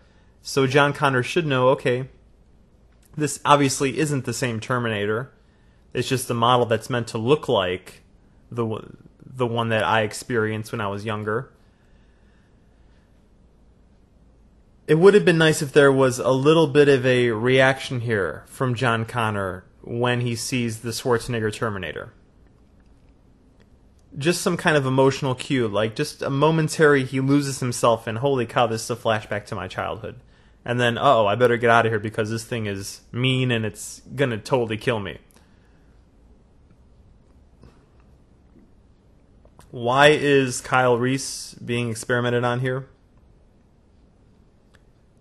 I actually have the subtitles off right now, so I do not have any of the dialogue going on. Interesting experiment. Watch a movie without any sound. Just watch it for the visuals and see if you can understand the story. Just a fun experiment.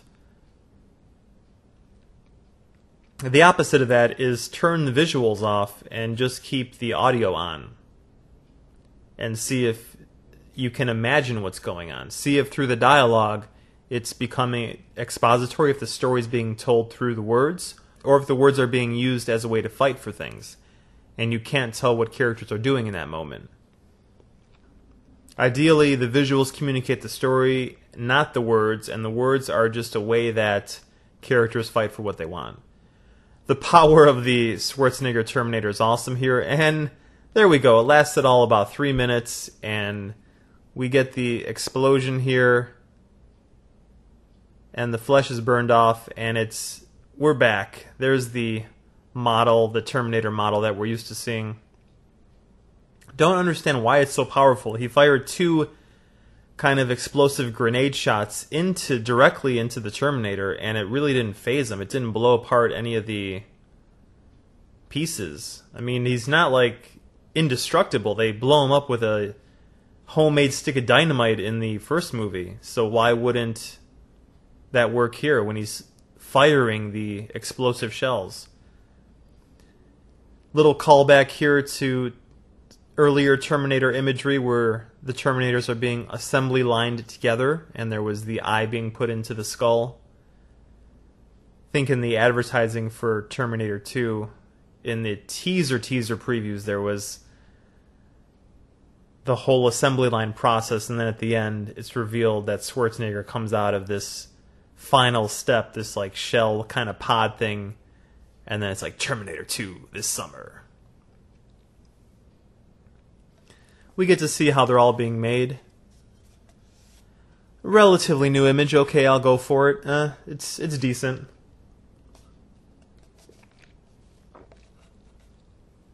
Kyle possibly should have been tortured a little bit more by Skynet. Again, why not just kill him off? If Skynet is cold and calculating, what was it doing? Maybe I've forgotten it. I'm not paying attention to the dialogue. As an experiment here, just to see what the visuals are like. Uh-oh, it's behind you. That's a cool image. It moves. And then the Arnold skeleton attacks. And there's an action sequence here. It's decent. It's basically the 3rd time that the finale's taking place in a manufacturing warehouse factory kind of thing. The first film takes place there. The second one is more in like a metal works kind of factory. And then we have this one again in Skynet City headquarters. Not really the official headquarters, but one of its factory thingies. And we have a role reversal here in a way where Kyle, at the end of the first movie, sees Kyle at the end of the first movie pushes Sarah away, and he takes on the metal skeleton by himself. And in a way, is this film trying to say that Kyle learned by example? He watched John Connor fight this Terminator, and his courage inspired Kyle to do the same thing in the first film. It would have been nice if there was a little added cut-to shot of Kyle watching this fight. And then we could just on our own infer that, wow, he learned from John Connor. That inspired him. But instead we get the Sam Worthington character because he's also a Terminator, and ever since the second movie we have to have Terminators fighting Terminators because that's the only place to go. Not necessarily. The battle here with a Terminator who now knows he's a robot, who thought at one time he was human, fighting the calculated killer that has no doubts of what it is, there should be a little added meaning here. There's a chance for redemption.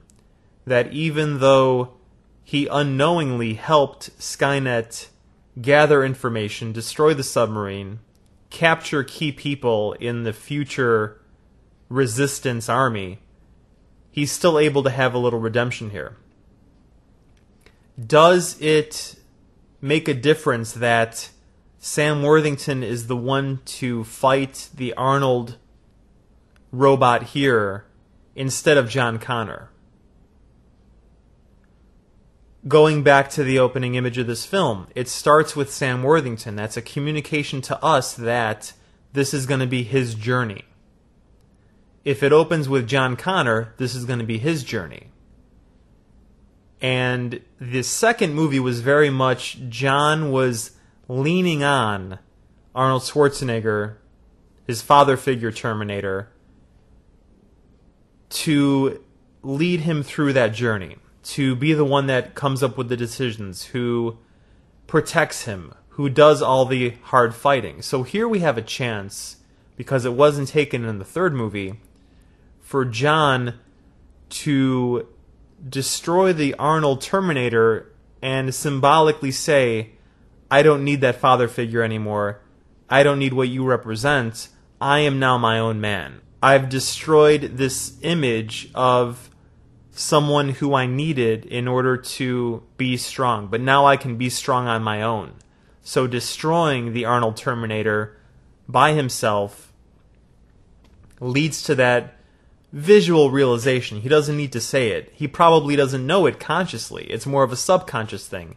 And if it's visually communicated clearly enough, we can infer it. We can feel it. And the way that would be done was when he first sees Arnold come out, there's that emotional connection. Earlier when he meets Sam, there's some kind of an emotional cue regarding his connection with human-looking Terminators. It's got to be the journey of John Connor here. So now Sam had his chance to fight. Now we go back to John facing off. So the mistake is corrected, and I do like this really great visual here, where it's a callback again to the second film, where the T-1000 and ultimately the Arnold Terminator died the same way by being lowered into the lava metal that just disintegrates them. And here, this is a very cool, I like how it's glowing, it's still walking, it's so ruthless. This is the attitude that each character needs to be possessed by, that whatever I want in a movie has to be so strong that even if it looks like I'm going to be stopped, I'm going to keep going. And here this Terminator is the ultimate example of that. We reveal how the John Connor image in the second film with the forward flashes, how he gets the scar on his eye, and it's only fitting that it's from a Terminator that looked like Arnold. That's a nice connection. This is very Alien 3-ish, where the alien gets heated up at the end and then gets super cooled and blows up. So here the Terminator is superheated, and John is the fastest gun in the West, and he has the best shot because he shoots the pipe and the super cool mist freezes the Terminator in its tracks for the moment. But again, it will not stop. That is the ultimate sign of a great character. The Terminator here is not a main character, right? It's just a side little character here at the end, but it's so possessed by what it wants. Every character should be so well defined. Even if they're on screen for just a moment, we know what they want, and that's what we respond to. Here Sam Worthington finishes the job off. Literally right here, we have two main characters. Literally here, we have two characters split up because the film couldn't think through one character enough. This right now, in a rewrite, I would recommend John Connor is the one that does this. John Connor is the one that has the growth. Here, it necessarily doesn't mean anything for the Sam Worthington Pinocchio Terminator. Okay, he destroyed him. They both worked together. It doesn't really impact John in any way. It doesn't impact us in any way. Yeah, they completed the journey. They physically did what they had to. It was a cool action sequence. But it didn't really feel all that impressive for two reasons. First, because it's a visual we've kind of seen before in the end of the first Terminator with the fight with Kyle and then with Sarah. We kind of saw it in the third Terminator. And on an emotional level, it doesn't really impact the characters. John just survives it. We get the surface level connection of this is how he gets the scar on his face. But where is the emotional connection for both of these people, for both John and for Pinocchio Terminator? It just kind of, okay, they just go through the motions. It's just, here's what needs to be done for the story's sake, but what's internally going on? And we get a great explosion, another very cool image. I like the building exploding there. Hour and 42 minutes into the film. Lady in the water is there on the helicopter, because at the resolution, all characters who have meant anything in the film need to be included, because we need to find out how they all end up resolved. The problem here is that each character didn't define their objective, didn't reveal why it's so important to them, their thematic journeys, their pursuit of what they want wasn't so involving to us that when we see them, it's like, okay, Kyle Reese, we know he's going to be the father, he's going to be sent back to the past. But how did Kyle change from the beginning to this point? How was he inspired by John's courage that it's going to influence his decision to be so fearless, or at least if he does feel fear, overcome that fear at the end of the first movie, that he's going to risk his life in order to save Sarah? This is a great image here where Kyle walks up to John as John's laying all bandaged up. But it's a little bit forced. It's a little bit unearned, because we didn't get those close-ups of Kyle as he's going through the pain of basically being put through a concentration camp by robots, by artificially intelligent computer. And he doesn't earn it. You know, where's the torture, the stress, the hardship that really makes a soldier who he is? Pinocchio Terminator's journey here. I thought I was human. I learned I was a robot.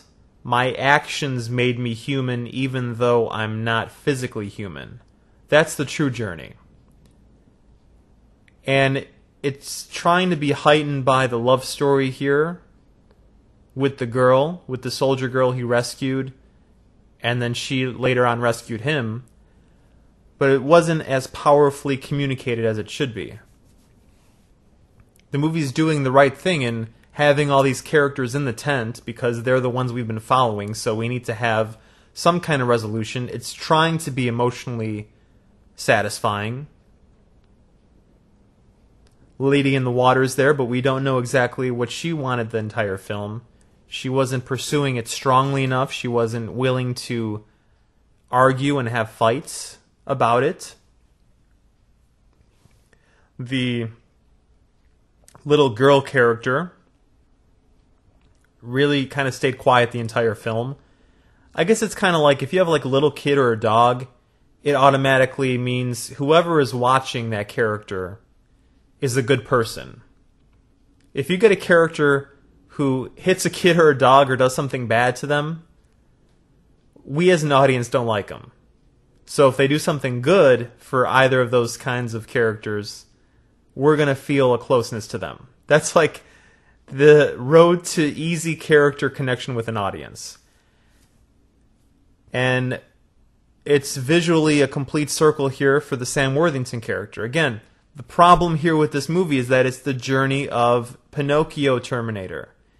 And I like that he gives his blood to John Connor in order to save him. So that journey that I mentioned of, I think I'm human, I learn I'm a robot, but my actions later make me human, that's the ultimate act right there, self-sacrifice. He helps his human foe, because he's been designed by Skynet, to survive. Really great imagery. Very well done, but the impact isn't 100%. This movie is that, in loving memory of Stan Winston. I just reached the end. That is a sad loss for a true pioneer of movies. Without Stan Winston, the last 30 years of movies would have been so boring. And it's almost cinematic in a way that Terminator 1 was the movie that really launched his career, that really showed us how innovative and talented this guy was. And that Terminator 4 is one of the last movies, if not the last movie he was involved in. And that Terminator 4 is showing homage to him, that he died the year that it was made. Within those years, 25 years of filmmaking, his innovations from just practical effects like the T-800 in the first movie, in Terminator 1, to the CGI of Jurassic Park and the T-1000 and throughout, he was really one of the true trendsetters, one of the true pioneers, along with James Cameron, Spielberg, all these really great names of filmmakers, of artists who have been able to take us to that next step on this mountain of art called cinema, where we're always trying to go higher than the previous step. And we're always trying to go someplace new. And we really need to give some big-time props to Stan Winston. Without him, I know a bunch of my favorite movies wouldn't be around. Terminator series, Aliens. He worked with James Cameron a lot, obviously, but really a guy who helped propel movies to where they're at today. So let's definitely give him some respect. The final image here of the movie, where the helicopters go off in the distance, we get that voiceover of the battle is won but the war continues. Again, it's an iPhoning effect where, okay, now we're going to have another sequel and hopefully get to the really good stuff, which is all those war scenes, the Braveheart futuristic battles that we've seen pieces of from the earlier movies. That's what we really want. Give us that. This has been a setup for that. There are some strong, decent ideas here. There are some strong moments here. But it doesn't come together for the reasons we've been discussing for the last almost 2 hours now. And it all comes down to relationships of characters, and especially here, this series is about John Connor. To parallel this, imagine a Harry Potter film where all of a sudden one of the side characters became the main character. No, it's Harry Potter's journey. This series should be called John Connor. It's called Terminator. In the first film, Arnold Schwarzenegger was so overpowering on the screen and just in our movie viewing minds. He was such an ominous figure that we'd never seen before. You know, like the bad guy cowboy coming into town. You know, and at noon, Black Bart's going to be in town. He just got out of jail. I mean, this was like a true bad guy. He was so overpowering that the title of The Terminator really just made all the other characters feel so small.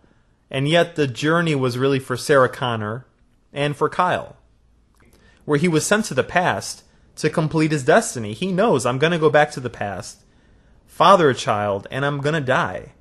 And the courage that it takes to do that is something that really makes a hero a hero. Part 2 could be John and Sarah Connor, because it's their journey. Part 3 is really just a repeat of what we've seen, and Part 4 here needs to be John Connor. Instead, it's Pinocchio Terminator. And that journey from, I'm going to say it again, I know I've repeated it a couple times, but that's really what the clear journey is. I think I'm human, I learn I'm a robot, then I redeem myself through my human actions, ultimately sacrificing my life so the savior of the human race, Jesus Christ, John Connor, can command the army and defeat Skynet in the future. That's that character's journey. Now, the end is very poignant, but it's not totally justified because we don't see that character's emotional journey throughout. I guess you could say that it's justified that he's a robot, and maybe Skynet hasn't been able to duplicate the complexity of human emotions, so he's not able to tear up. But is that kind of a cop-out? If Skynet is creating a Terminator able to fool humans, it needs to be able to laugh, and it needs to be able to cry. In the second film, we know that it's a learning CPU, and John Connor teaches the Terminator to laugh. It doesn't really cry. He says, I know now why you cry, but it's something I can never do. Okay, so that could be justified. But just because someone's not crying doesn't mean that they're not going through emotional turmoil. So let us see that emotional turmoil. That's what I'm really asking for. So that when it arrives at that moment when I can sacrifice myself for this guy, it feels like a real sacrifice. It feels like, I'm going to reference this movie, I feel, I kind of shouldn't, but I gotta give credit to Armageddon. It's the second time in a week I'm referencing this movie. I hope I'm not falling under some kind of Michael Bay spell of Armageddon, for all of its attention deficit disorder camera work, has some solid emotional moments. I believe that movie was written by J.J. Abrams, so that's probably the reason it works. And there's this scene when Bruce Willis, I think his name is Harry in that film, right? So, or am I just calling every character I reference from other movies Harry? We have Harry from Harry Lime, is that his name in The Third Man? And then we have Harry, the oil rig worker, who I guess we could have used at the BP spill recently. In Armageddon, when he throws Ben Affleck into the elevator and takes his place on the asteroid because someone has to physically press the button to detonate it, when he makes that sacrifice, makes that choice because, Ben Affleck, you have to be alive to take care of my daughter, very emotional. I saw that in the theater, what was that, 10 years ago, and I remember tearing up. I'm going to man up and own it and say there was some glistening going on in the eyes. It was well done enough so that there was some emotional impact felt. And the reason is because of the writing, because of what the relationship was like between those two characters. There was an antagonism going on there throughout the entire film. He didn't want him to marry his daughter. He also didn't want him to be like him. He wanted his daughter to have someone better than he was. Noble enough. That's kind of every dad's dream.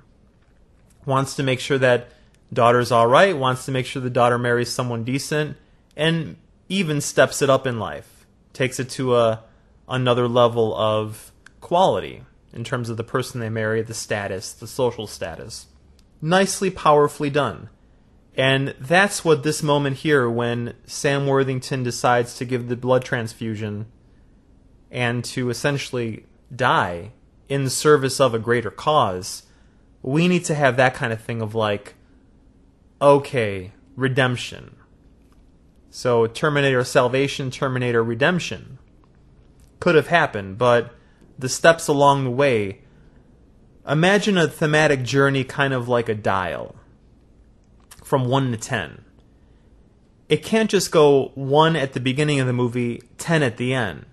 We need to have those gradual turns, those increments going towards 10 throughout the film so that our emotions are being taken along, so that when we get to 10, the floodgates can open. We can, whether it's rage or joy, gratitude, whatever we're going to feel it, and we feel like it's something that organically occurred and was justified through the conflict with the character and what they wanted and how they got it. It has to feel right. And here, it's like the writers knew what had to happen, but the act 2, which is always the tough part of a movie to write. If it was easy, everyone would be screenwriting. The secret is that it has to be characters pursuing objective in conflict with people who are trying to stop them, and they make decisions based on who they are as people, and it connects to their thematic journey of who I am at the beginning and who I'm going to become towards the end, so the struggle influences how they change. John Connor, big failure here is that he essentially stays the same. He is the savior of the human race. Not everyone really believes him, especially the people in charge, but he doesn't really do anything to convince them otherwise. He doesn't do anything to take power, and he essentially just goes on a mission, survives, and has someone else save him. He fights with the Arnold Terminator, but the Sam Worthington character is the one that ultimately defeats him. That scar on the eye should represent looking into his fear, looking into his destiny, and having survived it. The pain, the struggle, the courage. That's what this is about. This is about John Connor becoming who he was supposed to be. And the next installment is John Connor as a hero. He is who he needs to be. He has no place else to go, and it's just, I am the Jedi, and now my journey is to complete this mission. Empire Strikes Back is very much Luke journeying from a boy into becoming truly a man, truly a novice becoming an expert. Whereas Jedi, Return of the Jedi, he's basically there, and his final step is facing his father and the Emperor. You are not a Jedi yet. You have to defeat me. So once he defeats his father, he can say to the Emperor, you have failed. I am a Jedi, like my father before me, and I reject you. I choose not to fall under your power. I do not choose the dark side. Awesome moment. Another great film that built up over 3 installments, and just when he's looking down at his father, he's cut off his hand, and he looks at his own hand. Great visuals communicating the emotions of these characters, the destiny of son and father, where if he strikes down Darth Vader, strike him down, and the Emperor says, strike him down, and join me at my side and replace your father. Luke is going to become just like his father if he does this thing. So he's about to kill his father, looks down at him, chooses differently. Redemption. Audience is smiling. Audience feels right. Complete emotional journey from movie 1 to movie 3. So well done. That's what we're looking for in any kind of story, especially in these epic stories that take place over such a grand scale, whether it's across a universe or through so many years of time, whether it's the end of the world or the end of a regime. Doesn't matter. We're looking for characters that are going to go through this. If it's on a big screen, it has to be a big journey for the character. It's the day that my life changes. Everything is going fine until this inciting incident, this causal event, and now the cameras turn on because something interesting is happening in my life. And it's going to be a struggle. Nothing worth achieving is easy. And if it is achieved easily, it doesn't feel like it was earned. Has to be that way for a film. So the Lady in the Water character seems very much just like, okay, I'm just going to be here because I'm supposed to be. Would have been great if she would have had some more objectives, and Kyle Reese the same thing. He needs to learn, because this can be retro-engineered in that, where is he in the first film, Kyle Reese? So now if we are going to the future, which is Kyle's backstory because the past is his future, that's pretty cool. How does he start as this kid who's ingenious and can survive on his own, and how does he become this courageous guy that's willing to sacrifice himself? That's his journey. Everybody's on a journey. Everybody's a three-dimensional character. Think them through and let that data be the starting point. Instead, this movie very heavily favors the Sam Worthington character, and Kyle and John, who again, this is John, should be John's story, are neglected and they stay very static. All of their scenes are pretty much the same in terms of who they are. They just go through the motions and get to the end point, which is a setup for the next movie. In terms of the numbers, the budget here estimated at $200 million, made in 2009. Opening weekend, $52 million in the US, and its worldwide take, $372 million. This has to be considered a disappointment. It probably did a little bit better than breaking even. $200 million is just the budget. That's just to make the film. Then there's the P&A money, which is the prints and advertising, which probably at least ran another $50 million. So we're looking at $250 on this, and it netted maybe $120 million more than it cost. Decent. I mean, I guess a $100 million profit on a $200 million investment isn't bad, 50%. There isn't necessarily any word of a sequel taking place just yet. In terms of Mick G as a director, he's totally fine in terms of directing action. I did like the visuals here. The problem here, the only issue here would be that the storytelling, the following of a character through a story isn't necessarily handled as well as it could be. The benefit of writer-directors, like let's say a Christopher Nolan and James Cameron, is that they're involved with 2 out of the 3 birthing moments of a film. It is said that a movie is born once in the writing, once in the filming, and once in the editing. So if you're in control of the writing, you know the subtext of everything. You know the theme. You know what you're going for. And then that influences and adds to where the camera's being pointed. And hopefully the camera is being put in places that is optimal for the capturing of the character and what they're going through, not just making things look cool. This movie has a lot of great visuals. They get kind of show-offy at times and are a little bit too noticeable. But I'm very impressed with the helicopter sequence, that kind of unbroken take for a couple minutes. There are a lot of great shots here of, oh, that looks really cool. The visuals don't mean anything unless the character is affected by them. And the character has to be influencing them. So I don't want to knock McG. I know everyone makes fun of his name, but we can get past that. Whatever. Okay, someone wants to call themselves whatever. That's fine. But let's just talk about the effectiveness of making a great film. It doesn't just rely on the visuals. It's the same thing that Michael Bay's got going on. I have respect for both of these guys. Coordinating huge action sequences and making $200 million movies is a lot of responsibility. It's not easy. But at the same time, the visuals are not the only reason a movie exists. Both of these directors, Bay and McG, have backgrounds in commercials and music videos.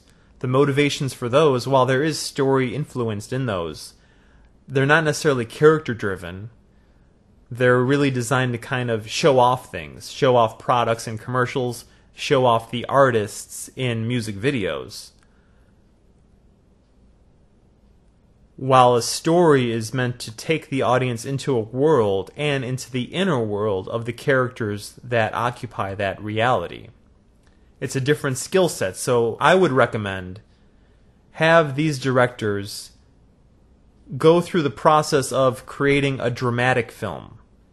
Bryan Singer did The Usual Suspects before he did X-Men. He also did Apt Pupil, which was a really fascinating character-based movie. Christopher Nolan did Memento, did Insomnia before he did The Dark Knight and Batman Begins.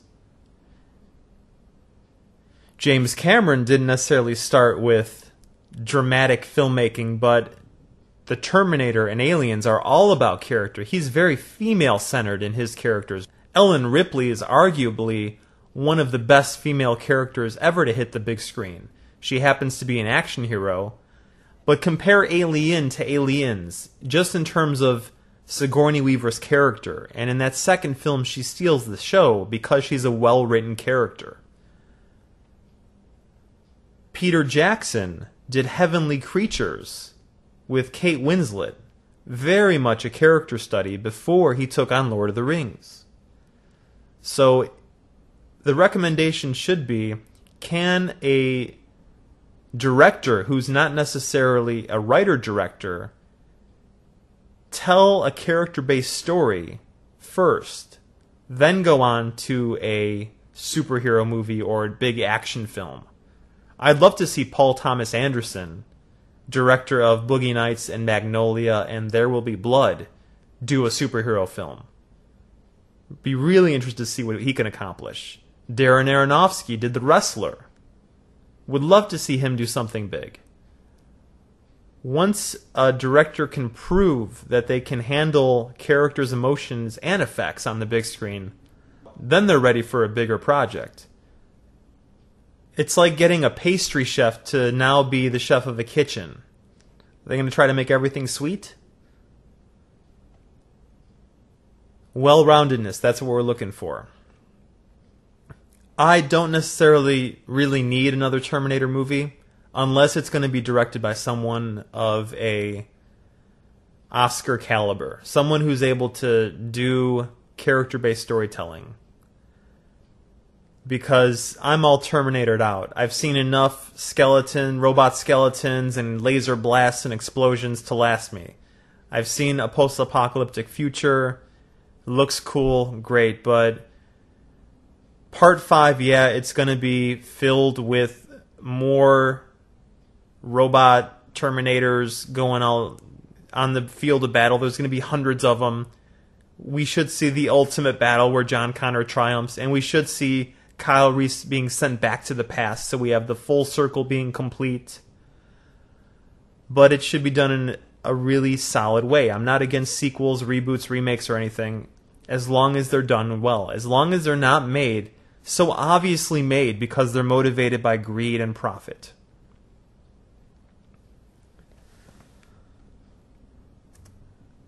And that's the difference between movie hope and movie apocalypse, and why Terminator Salvation is Terminator Damnation of the series, of why it's movie apocalypse. With that said, thanks very much for hanging out. Please let me know what you think of this commentary. Share your comments. Send me an email. Always remember, choose your movies wisely because StoryCorp gives us more of what we pay for. And until next time, long live good movies.